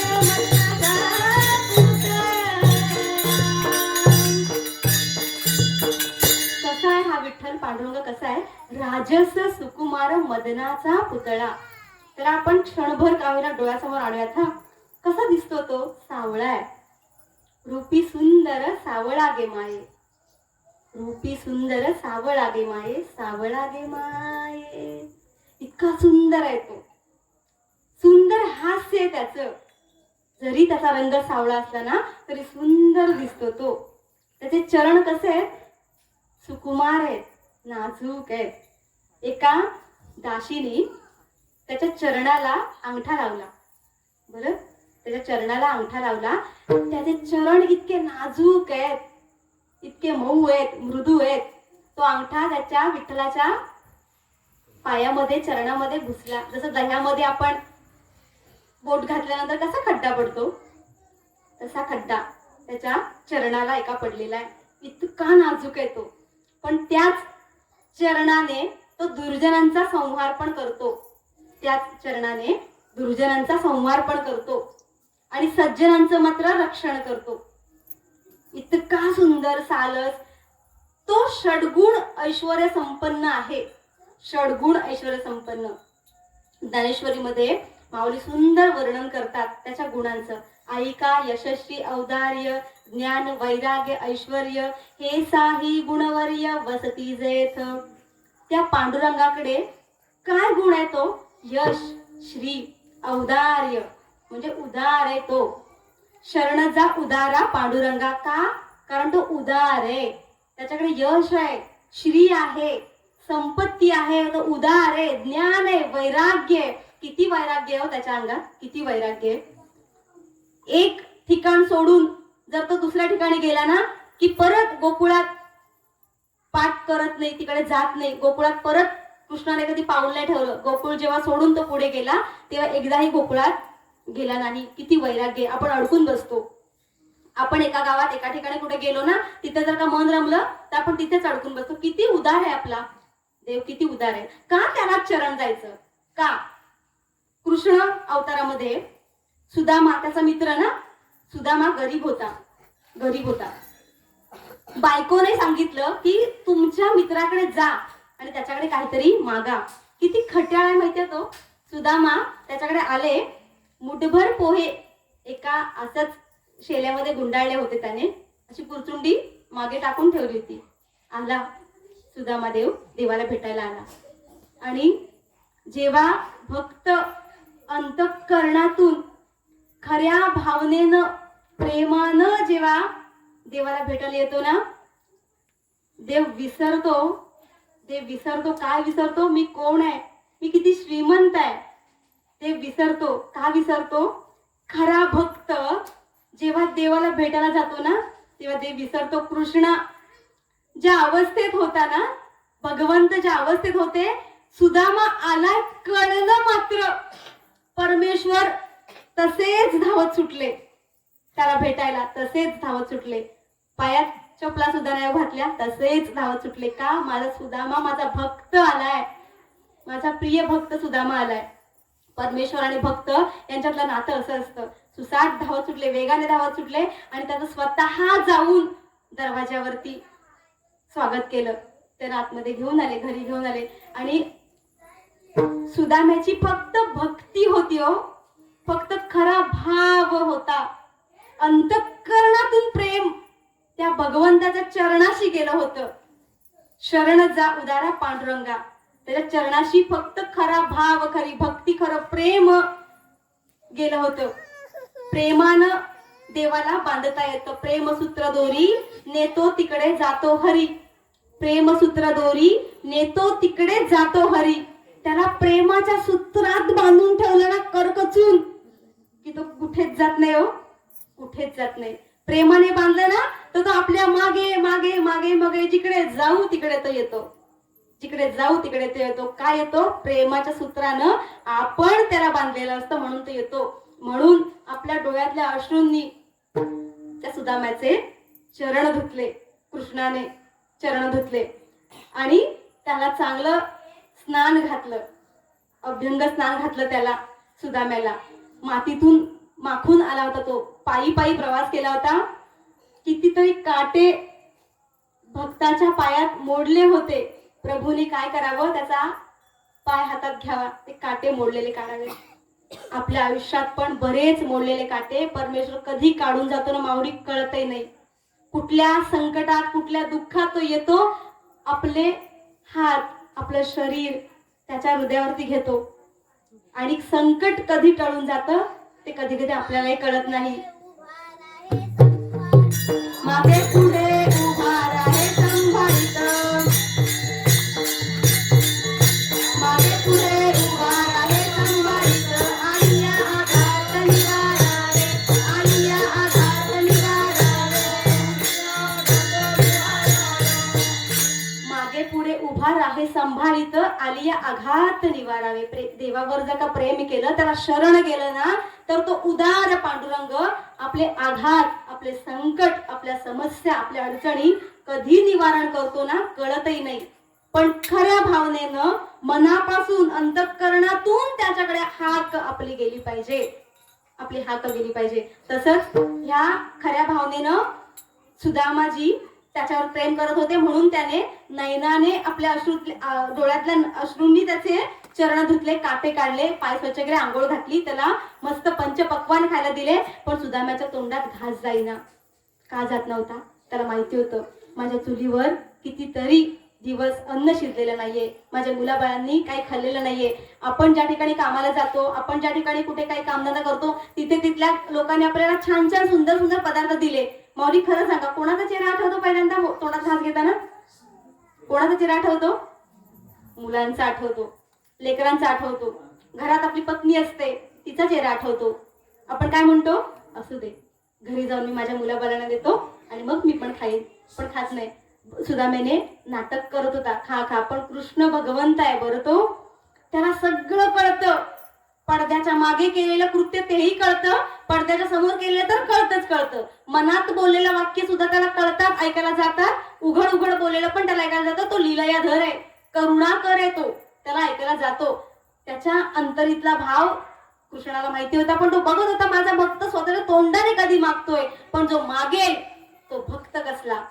काही नाही मागितलं, म्हणून काटे काढले, म्हणून पाय त्याचा हातात घेतला, स्वतःच्या डोळ्यातल्या अश्रूंनी त्याचे चरण धुतले. म्हणून का? मागितलं नाही काहीच. खरा भाव आहे देवाच्या चरणाशी, शरण गेलेला आहे तो खऱ्या भावाने. म्हणून त्याचं सगळं इथपासून इथचा सगळं आदर सत्कार केला आणि जेऊ खाऊ घातलं, जबरदस्ती खाऊ पिऊ घातलं. किती नटखट आहे बरं हा कृष्ण. तो काय म्हणतो? झालं ना, आता आपण भेटलो, बोललो, गप्पा मारल्या, आता निघणार कधी? सुदामा म्हणतो, किती रे खडूस आहेस तू कान्हा, किती खडूस आहेस. मला वाटलं होतं की तू आत्ता तरी सुधारला असशील, पण अजून तसाच आहेस रे. मनातल्या मनात म्हणतोय. पण मागायची इच्छा नाही होत. भक्त कधीही देवाकडे मागत नाही, कधीही मागत नाहीत. मागायची इच्छा होईना. देव म्हणतोय हा कधी मागतो ते बघतो मी, हा म्हणतोय देव कधी विचारतो ते बघतो मी. त्याला अपेक्षा काय की देवाने एकदा तरी विचारावं, का रे सुदामा, का आलास बरं तू माझ्याकडे? हा प्रश्न देवाने विचारावा ही त्याची इच्छा होती, पण देवाने विचारलं नाही. खडूस तो, नटखट, दृष्ट स्वभावच खोड्या काढण्याचा. सुदामा म्हणतोय, बरं देवा मी आता निघू? हो निक्की, जा. 2 पावलं पुढे गेले सुदामा, मागे वळून बघतायत. बरं देवा मी खरंच निघू? हो हो जा, झालं आता आपण भेटलो एकमेकांना. जड अंतःकरणाने सुदामाजी चालत होते. मागायचं नाही, भक्त आहे तो खरा, मागत नाही तो कधीच. त्याच्या पाठीवरची त्याला काय दिसली? काय दिसली? पोयांची. हा, पोयांची ती मूठ होती ती दिसली. कृष्ण म्हणतो, सुदामा सुदामा थांब थांब थांब. त्याला म्हटलं आत्ता मला काहीतरी देव देणार, आत्ता मला काहीतरी देव देणार. तो धावत आला तिकडे. तो म्हणे मागे फिर मागे फिर, तुझ्या आईला पाठीवरती काय ठेवलं रे ती? वहिनीने म्हणे माझ्यासाठी काहीतरी खाऊ दिला असेल. तो त्याने घेतला. सुदामा म्हणतो, किती खडूस, किती दृष्ट असशील रे तू, एवढूसे माझ्याकडे उरले होते ते पण हावरटा खाऊन घेणार आहेस? खाल्ले त्याने. उदार शरणजा उदारा पांडुरंगा का म्हटलंय अभंगामध्ये? उदार आहे तो. किती उदार आहे. सगळ्यांच्या समवेत त्याने ती पुडी सोडली आणि कुठल्या तरी 4-5 मडक्याच्या तळाशी राहिलेले ते भुसा झालेले पोहे कोण खाणार नाही होते, कोण खाणार नाही, पण त्याने अगदी हावराडासारखे घेतले हातात. 1 चिमूट तोंडात टाकली आणि 1 चिमूट पोहे तोंडात टाकले, गिळले, प्राशन केले आणि त्या 1 चिमूट पोह्याच्या स्वादाने स्वर्ग सुख दिलं. आजूबाजूला रुक्मिणी त्याला सगळे बघतायत. पहिल्या घासात काय दिलं? स्वर्गाचं सुख दिलं.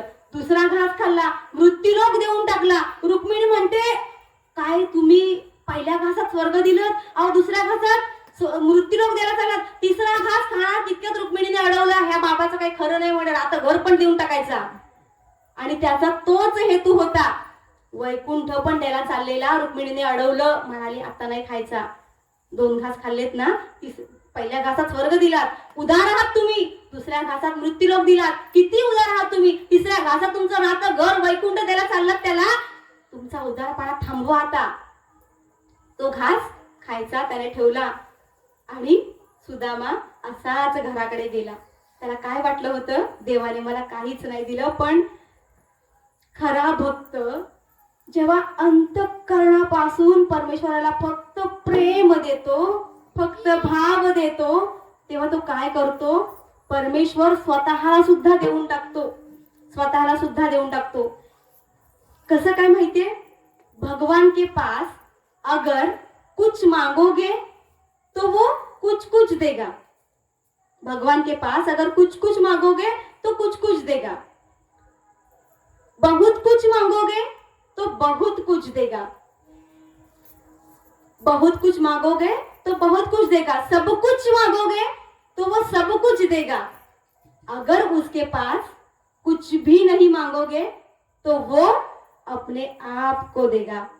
इतका उदार आहे तो. इतका. तुम्ही त्याच्याकडे काहीच नाही मागितलं ना तर तो काय करतो, स्वतःलाच भक्ताला विकून टाकतो, देऊन टाकतो. तो इतका उदार आहे, इतका उदार आहे. भगवंताला पाठ करून सुदामा आपल्या नगरीत गेले आणि गावच्या वेसेवरती आले. त्यांना ती सोन्याची दिसली.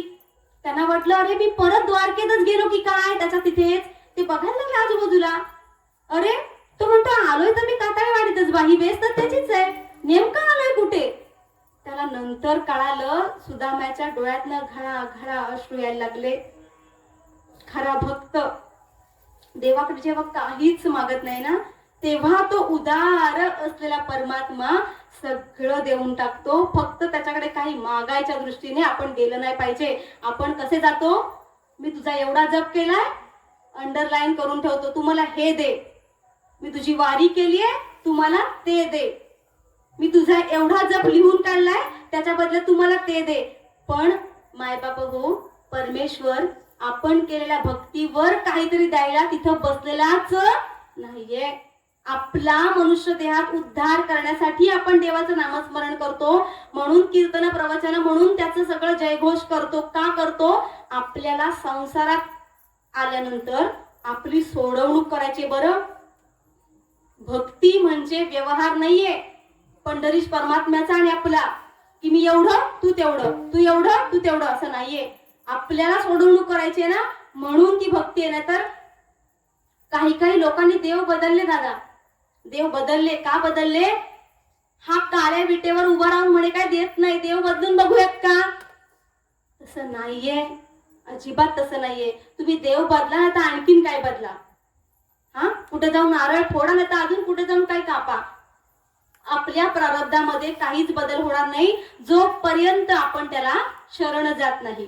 म्हणून उपदेश काय करतात संत नामदेवराय, शरण जा उदारा पांडुरंगा.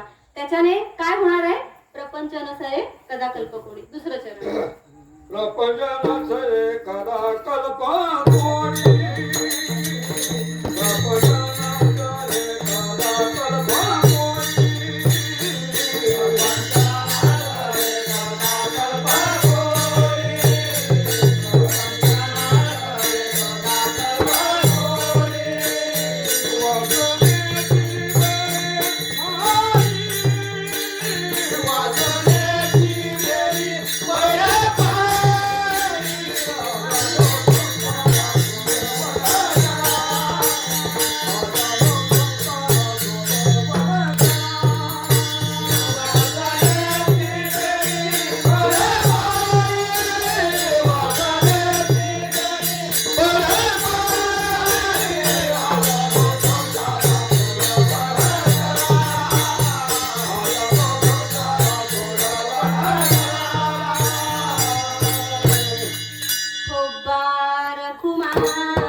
प्रपंच नसरे कदा कल्पकोणी.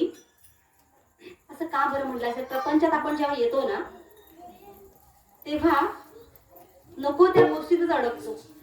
आपल्याला ना आपल्या कानानं आपली निंदा ऐकायला आवडत नाही. पण जेव्हा आपण देवावरती प्रेम करतो, त्याच्या जवळ जाण्याचा प्रयत्न करतो ना, तेव्हा जास्त वाईट घटना आपल्या प्रपंचात घडायला सुरुवात होते. आणि आपल्याला काय वाटतं की मी देवाचं जास्त करतोय म्हणून हे माझ्या वाट्याला येत आहे का प्रपंचामध्ये. कधी कधी चांगल्या घरात आई वडील काहीतरी चांगलं करत असतात, पण त्याच दुसऱ्या बाजूला त्यांच्या घरामध्ये काही काही त्यांची पुढची पिढी अशी विचित्र वागते ना, की असं वाटतं कधी कधी की तोंड दाखवायला जागा नाही आम्हाला, असं होतं. पण आपण ध्यानात ठेवलं पाहिजे की या संसारामध्ये, या मनुष्य रूपी देहात आल्यानंतर आपल्या नातेवाईकांशी आपला जो संबंध आहे ना माऊली, तो काही क्षणाचा आहे, काही क्षणाचा. आपण एखादी मालिका बघतो की नाही, प्रत्येकाला एपिसोड हा ज्याचा त्याचा लिहिलेला असतो आणि तो शुद्ध मराठीत त्याला काय म्हणतात, डायलॉग ना, डायलॉग. तो डायलॉग जसे लिहिलेले आहेत ना तसेच तो बोलत असतो. सांगायचं काय आहे की आपण या संसारात आलोय, सोडवणूक करायला आलोय, शरण जायला आलोय, पण एकीकडे प्रपंच मागे लागलाय, प्रपंच करतोय आपण. आपण काय म्हणतो की माझ्या आयुष्यात हे घडलं, पण आपण उद्या काय करणार आहोत, आपल्या आयुष्यात उद्या काय घडणार आहे, आपल्याला उद्या काय भोगायला लागणार आहे, किंवा आपल्याला उद्या आनंद होणार आहे, दुःख होणार आहे, हे परमेश्वराने आपण जन्माला येण्याच्या आधीच अख्खी स्क्रिप्ट लिहून ठेवलेली असते. आणि त्याने जे लिहिलंय ना तेच घडत असतं, त्याच्या वेगळं काही घडत नाही. आणि कधी कधी एखादं संकट येणार आहे आणि ते आपल्याला त्रास देणार आहे, त्याच्या आधी आपण काय करतो, शरण जातो. कोणाला? पांडुरंगाला शरण जातो, देवाला शरण जातो. दिव्य शक्ती, जी सकारात्मक शक्ती आहे, जो परमात्मा आहे, नवे नवे आपल्या सगळ्यांचा जो बाप आहे, जो पिता आहे, जगत पालक आहे, विश्वाचा मालक आहे, त्याला शरण जातो. आणि खूप त्याच्यावरती प्रेम जडलं ना तर, आणि तरच एखादी घटना धोका मध्ये परिवर्तित होण्याच्या आधी ती वाचलेली असते. पण हे कधी होतं, जेव्हा अपार प्रेम मनोभावे जर का आपण त्या उदार असलेल्या पांडुरंगाला शरण गेलो ना तरच ते होतं. नाहीतर आपण आयुष्यभर प्रपंचात येऊन रडत असतो, संसारात येऊन रडत असतो आणि वासनेच्या बेडीमध्ये आपण अडकून बसतो. वासना म्हणजे काय हो? इच्छा. वासना म्हणजे काय? इच्छा. सात्विक, राजस, तामस, 3 प्रकारच्या वासना असतात. चांगल्या वासना असतात, वाईट वासना असतात. पण आपण जर का त्या पांडुरंगाला, उदार असलेल्या पांडुरंगाला शरण नाही गेलो ना तर प्रपंचामध्ये येणाऱ्या ज्या काही अडचणी आहेत त्या सरणारच नाहीत, पुढे जाणारच नाहीत. उलट वासनेत आपण अडकून बसू. आणि वासना फार वाईट आहे, वासना फार वाईट आहे. वासना मनात वाईट आली म्हणून रोहिदास महाराजांना चर्मकार घरात जन्म घ्यावा लागला. जडभरत राजा होता, त्याला सुद्धा वासनेच्या मुळेच घाला तो घातला वासनेने. आपण जी वासना करू, अंतःकाळी जी वासना करू ना, त्या वासनेच्या अनुसरून, त्या वासनेला धरून, त्याचा रेफरन्स घेऊन आपल्याला पुढच्या योनीमध्ये परमेश्वर पाठवत असतो. योनीमध्ये आपण म्हणतो की कुठे असतात 84 लक्ष योनी, काही सांगतात. पुढचं चरण तेच आहे की व्यर्थ मायादेवी, गर्भवासी गोवी. आपण जर का या प्रपंचामध्ये, या वासनेमध्ये, या विषयामध्ये अडकून पडलो ना तर परत परत परत परत जन्म मरण, जन्म मरण हे होतच राहणार आहे, हे होतच राहणार आहे. एक 10-15 मिनिटात उरकते. दोन चरणांचा एकत्र साधर्म्य साधून आपण बोलूया. आता आपण म्हणतो की योनी खोट्या आहेत, 84 लक्ष योनी असतात तरी का? आहेत. तुका म्हणे नाही विश्वास ज्या मनी, पहावे पुराणी विचारोनी. ज्याला विश्वास नाहीये ना बसत याच्यावरती, त्यांनी पुराणांना विचारावं. पुराण म्हणजे काय? कोणा माणसाचं नाव नाहीये बरं, कोणा माणसाचं नाव आहे का पुराण? नाही. पुराण आपल्या पुराणांमध्ये, शास्त्रांमध्ये तुम्ही डोकावून बघा म्हणजे तुम्हाला कळेल जन्म मरण कसं असतं. आमच्या एक डोळ्यासमोरच घडलेली घटना आहे. एक कुत्रीचं पिल्लू होतं बरं, कुत्रीचं पिल्लू. 2 कुत्र्यांची आमच्या दुकानाच्या तिथेच एक पिल्लं होती आणि चुकून आग लागली त्या तिथल्या भागाला, चुकून आग लागली. कसा जन्माचा, कसा मृत्यू कसा येतो कसा जातो प्राण्यांना सुद्धा ते आपण ऐकतोय. हा, त्या पिल्लांची जी आई होती ती असाच एका नतद्रष्ट माणसाला त्या कुत्रीचा राग आला, त्यांनी तिच्या डोक्यात एक काठी हाणली आणि तिथंच ती 5-10 मिनिटाची गोल गोल गोल गोल गोल गोल फिरून तिथंच ती मृत्युमुखी पडली. तिला 2 पिल्लं होती बरं. ती 2 पिल्लं आमचे यजमान त्याला सांभाळायचे, त्या 2 पिल्लांना दुकानाच्या बाजूला. तर ते सांभाळायचे. त्याची आई कुत्री होती ती कशी गेली, कुणीतरी सहज म्हणजे आत्ता चांगली बसलेली होती तिथे, ती चुकून त्या माणसाच्या अंगावर चुकून भुंकली आणि त्या माणसाने एका थापटेतच तिला गार केलं. मरण कसं येतं बघा, कुठल्या योनीतून कशी मुक्ती मिळते. सहज उठली ती, तिला माहित पण नव्हतं की मी आता 5 मिनिटात मरणार आहे, माहित नव्हतं. एक थापटा मारला, ती 5 मिनिटात गरगर गरगर गरगर फिरली. यांनी पाणी पिणी पाजलं तरी ती जिवंत झाली नाही, ती शेवटी मेलीच. 2 पिल्लांना हे ते सांभाळत होते आणि एकदा असंच दुकानात जरा बाहेर कुठेतरी गेले आणि चुकून बाजूच्या दुकानदाराने चुकून आग लागली. ती आग वाऱ्याने उडून त्या पिल्लांच्या आजूबाजूला गेली आणि ती पिल्लं त्याच्यामध्ये होती ठेवलेली बसलेली. ती पिल्लं आधी अधुरी जळली. एक पिल्लू तर 2-3 दिवसांनी मेलं, पण दुसऱ्या पिल्लाला ह्यांनी टपाट ठेव, काय कर त्याच्यावरती पाणी मार, ह्यांनी हात यांचे आमच्या यजमानांचे पूर्ण काळे काळे झालेले असं घेऊन त्या टपात त्याला होते. का तर गार लागायला पाहिजे, त्याला गार लागायला पाहिजे, भर उन्हाळ्यात हा गार लागायला पाहिजे. मृत्यू कसा असतो, योनी, प्राण्यांची योनी, मृत्यू ते बघतोय, गर्भवास ते बघतोय आपण. त्याला टपात ठेवलं, ते थोडंफार जगलं आणि नंतर कालांतराने ते पण निघून गेलं. आई, कुत्री रूपी आई, ती लेकरं कुत्र्यांची 2, कसा मृत्यू कुठल्या योनीमधून आपल्याला घेऊन जातो, गर्भवास, आणि कसा वेगवेगळ्या 84 लक्ष योनीमध्ये आपल्याला गोवत असतो. कोण? मायादेवी कशी गोवत असते, व्यर्थ मायादेवी, गर्भवासी गोवी, नश्वर भोगवी नाना योनी. 84 लक्ष योनी असतात. काही योनी वृक्षाच्या जन्मात असतात, काही लाख योनीमध्ये वृक्षाच्या योनीमध्ये आपल्या जीवाला, आत्म्याला राहावं लागतं. काही योनी पशूंच्या असतात, त्या पशूंच्या योनीमध्ये राहावं लागतं. काही योनी प्राण्यांच्या असतात, त्या प्राण्यांच्या योनीमध्ये आपल्याला राहावं लागतं. आणि व्यर्थ गर्भवास, मृत्यू कसाही कुठेही कधीही मनात असो नसो तो येतो आणि कुठल्याही प्रकारच्या हाल अपेक्षा करत करत करत करत या देहाला घेऊन जातो. आणि आपल्याला काय वाटतं, माझा मुलगा आहे, माझी मुलगी आहे, ती मला सांभाळेल.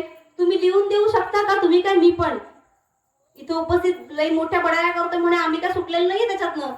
आमची संतांना काही खूप जवळी काही असं नाहीये. कर्मानुसार प्रत्येकाला भोगावं लागणारच आहे. कर्मानुसार 84 लक्ष योनी फिरून फिरून हा दुर्लभ असा मनुष्य देह आपल्याला लाभलेला आहे. आणि या मनुष्य देहात आल्यानंतर आपल्याला काय करायचंय, तर एकच उपदेश आपल्याला करतात, शरण जाऊ द्याला पांडुरंगा. त्याला शरण जायचंय, त्याच्या चरणाशी लीन व्हायचंय. आपल्या बरोबर कोणी येणार नाही. तुका म्हणे ज्याची संपदा एवढी, संगाती कवडी गेली नाही. मरताना आपल्या बरोबर काहीही जात नाही, काहीही जात नाही अजिबात. आपण प्रपंच म्हणतो, संसार म्हणतो. संत तुकडोजी महाराज एका अभंगा म्हणतात, एका अभंगामध्ये संत तुकडोजी महाराज जे आता 19व्या शतकातलेच आहेत, ते त्यांना राष्ट्र संत तुकडोजी महाराज आपण म्हणतो. त्यांचा एक अभंग आहे. महाराज करा सुरुवात, घ्या तुमची इच्छा, घ्या पटकन. आपण एक 5-10 मिनिटात संपूया. ऐक मानवा भाई तू राम नाम घेई, ऐक मानवा भाई तू राम नाम घेई. नरा सारखा नर जन्माला आला संसारा, आला संसारा. घे घे घे हरिनाम घे, माया सारी सोडून दे. घे घे घे हरिनाम घे, माया सारी सोडून दे. हात लावून नशिबा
काय काय करतो आपण, काय म्हणतो, हे घरदार कोणाचं आहे, माझं आहे.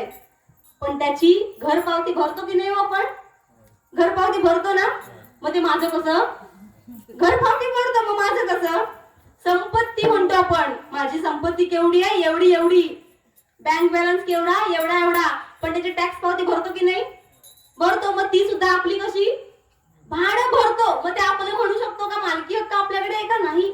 कशाचाही मालकी हक्क, आपल्या देहाचा, आपल्या श्वासाचा मालकी हक्क नाही. परमेश्वर जर का न्यायला आला ना आणि म्हणाला ना, चल आत्ता, ठोकबा रुग्ण व्हायच्या आधी जावं लागणार आहे, 1 मिनिट पण वाढवून देणार नाही. म्हणून म्हणावंसं वाटतं की आपण मनुष्यरूपी देह धारण करून आलोय ना, तर चांगलीच कर्म करायची आहे आणि बक्क डोक्यात ठेवायचंय की मी जन्माला आलो, मी जन्माला आलीये. एक ना एक दिवस वाटेल त्या वेळेला, तो म्हणेल त्या वेळेला मला जायचंच आहे. आणि आता कलियुगात आमच्या तरुणांची बाबा अशी कंडिशन आहे ना की केलं की गेला. पाणी पण नाही, गंगा पण नाही, दूध पण नाही, दान पण नाही आणि काय पण नाही. एक उचकी येते फक्त. उचकी आली की म्हणते चल की, बस संपलं आयुष्य. हा, नाहीतर पहिल्यांदा कसं व्हायचं, त्याच्या हातून काहीतरी दान करायची विधी आपल्याला करायला यायची. शक्य होतं तेव्हा त्याची, कारण देह थकायचा आणि मग कळायचं की हा आता जाणार आहे. ही संधी परमेश्वर आपल्याला देत नाही. गरुड पुराणात काय सांगतात, कलियुगात जेव्हा कलियुगाचा अंत होणार आहे तेव्हा माणसाचं आयुष्य अवघं 20 वर्ष राहणार आहे. 20 वर्ष राहणार आहे अवघं माणसाचं आयुष्य. त्या 20 वर्षात शिक्षण, 20 वर्षात लग्न, 20 वर्षात करिअर, सगळं कमवायचं, सगळं सगळं जगायचं 20 वर्षात.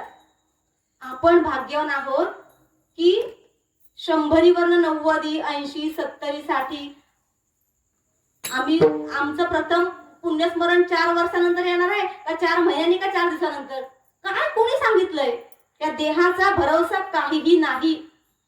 नाशिवंत आहे हा देह, नश्वर आहे. किड्या मुंग्यांनी खाण्याच्या पात्रतेच आहे. नवे नवे वेळ पडली तर याला टायर मध्ये घालून जातात लोक. काय आपण माझं माझं करतोय, कशावर अहंकार दाखवतोय, कशावर माझ व्यक्त करतोय. माझा बांध, हे माझं शेत, हे माझं गेट, ही माझी रेषा कुठेच कामी येणार नाहीये, जाणार पण नाहीये. ती शेतातला एक बांध पण कोण उशाखाली ठेवायला देणार नाहीये. आणि त्यालाच, त्या खोट्या संसाराला, नाशिवंत संसाराला, खोट्या असलेल्या संसाराला आपण आपलं आपलं आपलं आपलं म्हणतो आणि यातनं सोडवणूक करायला पाहिजे तेच विसरतो. आणि या अभंगामधून संत नामदेव महाराज आपल्याला हेच सांगतात की बाबांनो, भरपूर प्रपंच केलात, भरपूर माझा संसार, मी पण अहंकार, मी अमुक, मी टमुक, मी याचा झेंडा घेणार, मी त्याचा कार्यकर्ता, कोण येत नाही पुत्र विचारायला. नंतर सगळं खोटं आहे, हे इथंच राहणार आहे. म्हणून बाबांनो, या संसारात आलात ना तुम्ही, तर स्वतःची सोडवणूक करा. कशी कराल? शरण जा उदारा पांडुरंगा. प्रपंचाच्या खोट्या पिक्चर मध्ये अडकू नका आणि डायलॉग बोलत बोलत वेळ तुमच्या मालिकेचा वाया घालवू नका. 7 ते 10 मालिका बघू नका, त्या खोट्या असतात, त्यांना त्याचे पैसे मिळतात. आपली फक्त काय वाढतो, तो बिल वाढतो आणि रिचार्ज भरावा लागतो. 125 नव्हे ना, कितीच असतो काय माहिती, जाऊ दे, आम्हाला माहितच नाही, भरावा लागतो. म्हणून हे खोटं आहे. जर का तुम्ही हेच हेच हेच हेच करत राहिलात तर काय होईल? ही मायादेवी आहे ना, ती भरपूर हुशार आहे, चतुर आहे, ती सगळ्यांकडे लक्ष ठेवते. ती काय करेल, तुम्ही या जन्मात मुक्त झालात ना, ती तुमचा पाडा वाचेल आणि परत तुम्हाला पकडेल आणि परत गर्भवासामध्ये गोवेल. तिकडनं सुटून तुम्ही परत बाहेर पडलात, तुमच्या कर्माचा पाडा वाचला, परत धरेल, परत या गर्भवासामध्ये आणून तुम्हाला गोवेल आणि वासनेच्या आहारी जाल. तुम्ही या बेडीमध्ये अडकून पडाल आणि मग स्वतःला एक प्रश्न विचारा, मी जे करतोय ते बरोबर आहे का? शेवटच्या जन्मामध्ये पण ते काय म्हणतात, नामा म्हणे पहा, विचारुनी मनी स्मरावा निर्वाणी पांडुरंग. निर्वाणी म्हणजे कधी? अखेर, शेवटी. हा जो काही जन्म आहे ना बाबांनो, हा शेवटचा आहे. निर्वाणी ची वेळ आहे तुमच्यावरती. तुम्ही आता तरी स्वतःच्या मनाला प्रश्न विचारा, मी जे काय जगलोय, मी जो काय जगतोय, मला देवाकडे जायचंय, किती वेळ शिल्लक आहे आपल्या हातामध्ये अजून? माऊली, आपल्या हातात किती वेळ शिल्लक आहे अजून? क्षणभंगुर नाही बरवसा. जसा हा प्रश्न खोटा आहे की नाही, आपल्याला काय वाटतं किती वेळ शिल्लक आहे म्हणजे काय? अजून बापरे 10 मिनिटं झाली. कीर्तन संपायला किती वेळ शिल्लक आहे असं पण वाटू शकतं. आणि दुसरा प्रश्न म्हणजे काय की आपल्याला त्याच्याकडे पोहोचायला किती वेळ शिल्लक आहे. हा जसा प्रश्न खोटा आहे ना तसंच आपलं आयुष्य सुद्धा क्षणभंगूर आहे. त्याचा भरोसा काहीच देता येत नाही. कुणी सांगू शकत नाही की माझा शेवट कसा आहे. ज्याला आपला शेवट कसा आहे हे माहिती आहे ना त्यालाच अधिकार आहे माज करण्याचा. नाहीतर माज करू नका बोलेला शब्दांनी आपण जर का कोणाचं मन दुखावलं ना तर ते शेवटपर्यंत तशाच खुणा राहतात. दगड मारला ना तर ते खून मिटून पण जाते. पण जर का आपण गैरशब्द वापरला, कोणाचा अपमान केला, लागेल असं बोललो, 4 बायकांमध्ये 4 पुरुषांमध्ये आपलं नाही पटलं तर लोक तेच धरणार आहेत आणि परमेश्वर तेच बघणार आहे. याचं कोणाची पटलंच नाही, ह्याने कोणाला कधी चांगलं म्हटलंच नाही, सतत निंदा केलीये, सतत लोकांना दुश्मन दिलेत, याचं कोणाशीच नाही पटलं, याचं गावाशी नाही पटलं, याचं भावकीशी नाही पटलं, याचं नातेवाईकांशी नाही पटलं, याचं सोयऱ्यांशी नाही पटलं, याचं स्वतःच्या मुलाबाळांशी पटलं नाही. हेच परमेश्वर नोंद करतो आणि परत गोवतो गर्भवासामध्ये. म्हणून काय करा तुम्ही विचारा, स्वतःच्या मनात पहा विचारुनी, नामा म्हणे पहा विचारुनी मनी. तुमच्या मनाला विचारून बघा हे बरोबर आहे का, हे मला वरचं सगळं पाहिजे का माझ्या आयुष्यात, नको आहे. म्हणून काय करायचं, स्मरावा निर्वाणी पांडुरंग हा एकच उपाय आहे. आणि याचाच उपदेश संत नामदेव महाराज आपल्या अभंगात करतात. स्मरा, त्याला लक्षात ठेवा, त्याला आठवा, त्याला चित्तातून, त्याला बुद्धीतून, त्याला हृदयातून, आपल्या मनातून कधी कधीच जाऊ देऊ नका. अखंड अविरत त्याला स्मरा. दुःख येऊ दे दुःख, रडायला येतं येऊ देत, आपले नातलग आपल्याला रडवत आहेत, आपलीच सख्खे सोयरे आपल्याला रडवतात, रडवू देत. दुःख कोणाला नाही, दुःख प्रत्येकाला आहे. आपल्या कर्माचे भोग आहेत ते. दुःख, संकट, समस्या आपल्या मनाविरुद्ध घटना ह्या घडणारच आहेत. त्या सहन करत करत करत करत स्मरावा निर्वाणी पांडुरंग. तुम्ही त्या स्मरा पांडुरंगाला. निर्वाणीची वेळ आहे, शेवटची वेळ आहे. हा जन्म शेवटचा आहे, परत मिळणार नाहीये. परत 84 लक्ष योनीचा फेरा फिरायचा आणि मग इथं येऊन कीर्तन अटेंड करायचं. ही वेळ परत नाही येणार आहे. त्याच्यामुळे हात जोडून विनंती सगळ्यांना, माझ्या सकट तुम्हा सगळ्यांना तोच उपदेश करतात ना संत नामदेव महाराज. स्मरावा निर्वाणी पांडुरंग, पांडुरंग आणि पांडुरंग, कारण तोच एक खरा देव आहे. माझ्या विठोबाचे नाम अट्टहासे उच्चारा. संत तुकाराम महाराज म्हणतात माझ्या विठोबाचे नाम अट्टहासे उच्चारा. अट्टहास त्याचंच नाव उच्चारा, कारण तोच या पूर्ण जगाचा पालन करता आहे. ते त्याचीच मेन ब्रांच आहे. आणि आपण या जे काही देव देवतांना प्रत्येक रूपात बघतो ना, ही सगळी रूप जाऊन त्यालाच मिळतात. म्हणून आपण थुकरट ग्रामपंचायत मध्ये लेटर नाही देत बसायचं, डायरेक्ट वरच्या साहेबाला लेटर द्यायचं, त्याला वशिला लावायचं आपल्याला, म्हणजे आपलं खालची कामं होतात. तसंच इथं पण आहे, संसाराचं पण आहे. थेट त्याच्याशी संपर्क हवा आपला. तो कोणाच्या मार्फत होईल, संतांच्या मार्फत होईल. म्हणून ज्ञानोबांना तुकोबांना भजायचं, हरिपाठ गाथा ज्ञानेश्वरी म्हणून आहे का, तर देव दाखवते ती, पांडुरंगाला जाऊन निरोप देते आणि त्याच्याशी मग आपलं कनेक्शन होतं. म्हणून संतांना भजावं, त्यांच्या संगतीत राहावं, या चांगल्या चांगल्या लोकांच्या संगतीत राहावं, त्यांच्याकडे चांगलं चांगलं काहीतरी शिकावं आणि आपल्या जीवनाचा प्रवास आनंदमय, सुखकर आणि भक्तिमय करावा. त्याचं नाम घ्या, काहीही संकट येऊ द्या, त्याचं एकट्याचं नाव घ्या बस. आणि एवढं पक्क करायचं, माझ्या नशिबात आलेले भोग मला भोगायचेच आहेत. भोग नाहीसे होण्यासाठी त्याचं नामस्मरण नाही मी करत. मला मेल्यानंतरचा प्रवास चांगला व्हायला पाहिजे, तो मला न्यायला यायला पाहिजे. हे काळे कुट्ट यमाचे किंकर मला नको न्यायला यायला, तो परमेश्वर मला न्यायला यायला पाहिजे. आणि हाताला हात धरून त्याने म्हणायला पाहिजे चल मी आलोय तुला न्यायला. म्हणून आपण त्याचं नामस्मरण करायचंय. दुःख येऊ द्यात, भोगायची पण स्मरायचं त्यालाच. झालेले कीर्तन रूपी सेवा तेव्हा सर्व सुज्ञ, श्रद्धावंत, दयावंत, कृपावंत तुम्ही सगळे श्रोते मंडळी तुमची या नवविधा भक्तीमधली अधिकाराची भक्ती आहे बरं. नवविधा भक्तीमधली श्रवणाची भक्ती मोठी भक्ती. या कीर्तन रूपी सेवेचा वाटा तुम्हाला जास्त आहे. श्रवण करताय, श्रवणाची भक्ती आहे ही तुमची. ऐकणं म्हणजे काही कमी नाहीये, हे ध्यान आहे तुमचं. 2 तास पद्मासनात बसून राहणं भक्ती आहे तुमची. ह्या कीर्तनात जर का आता परमेश्वराने वाटायला सुरुवात केली ना, तुम्हाला जास्त मिळणार आहे, आम्हाला कमी मिळणार आहे. त्याच्यामुळे तुम्ही सगळे श्रोते, तुम्ही महेशाची या मूर्ती, मी दुबळा अर्चितच आहे भक्ती. या उक्तीप्रमाणे जी काही कीर्तनरूपी सेवा या नाशिवंत, नश्वर, अविश्वासू असलेल्या देहाकडनं जी काय घडली आहे ती तुम्ही सर्व संत मंडळी, इथं उपस्थित सगळे आमचे विणेकरी बाबा पण मगापासून विणा घेऊन आहेत तिकडे, छान मस्त साथ दिलीत बाबा तुम्ही. आणि मला काय वाटतं माहितीये का, त्या काळी तुकोबांनी, नामदेवांनी जी काय कीर्तने केली त्याला काय कुठे टाळ होते, कुठे काय चिपड्या होत्या, किंवा कुठं काय इको होता आणि टिको होता, काय नव्हतं अजिबात. कुठे लाईट होते असतील. आणि आम्ही कीर्तन करायला लागलो, इको वाढवा, इको कर्म इको, हा इको बंद पडला ना तर ह्या इकोचं पण काही काम नाहीये राहणार. बुवांना इको लागतो. तो विणा ते काय कुठलं तरी ऍप टुन टुन करत बसतात, लागला का रे विणा, लागला का रे विणा. इकडचा विणा बंद केला तर त्याचं काय काम आहे, बोटच बंद करून टाकलं, आकडी अशी भरली, कुठून वाजवणार तो. बाबा मागाशी म्हणाले की आम्ही साधे अहो बाबा म्हणलं तुम्ही असं काही बोलू पण नका हो, बोलू पण, कारण नाही हो हे सगळं नाही, हे तुमच्या साथीमुळे होतं. ते तिथं ना लेवल नाही बघायची महत्वाची, कोण कसा कुठला बुवा आहे गाणारा, कुठला बुवा आहे वाजवणारा.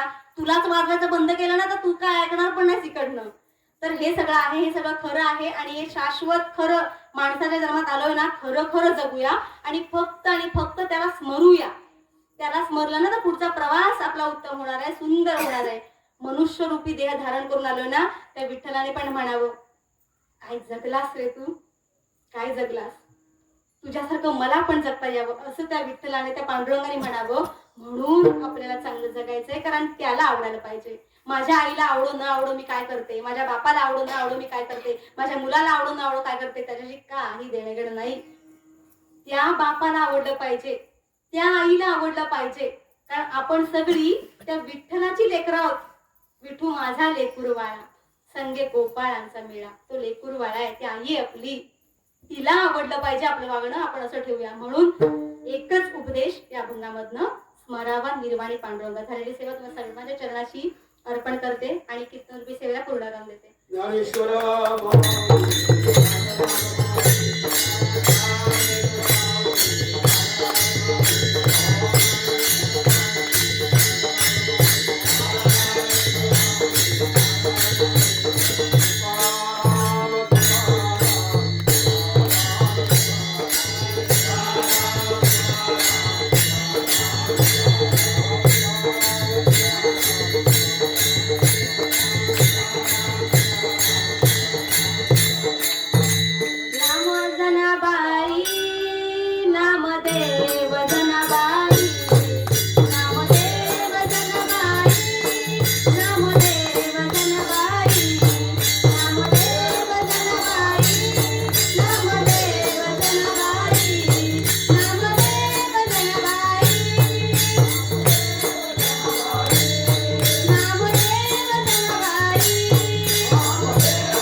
नामा म्हणे पहा विचारुनी मन, नामा म्हणे पहा विचारुनी मन, नामा म्हणे पहा विचारुनी मन.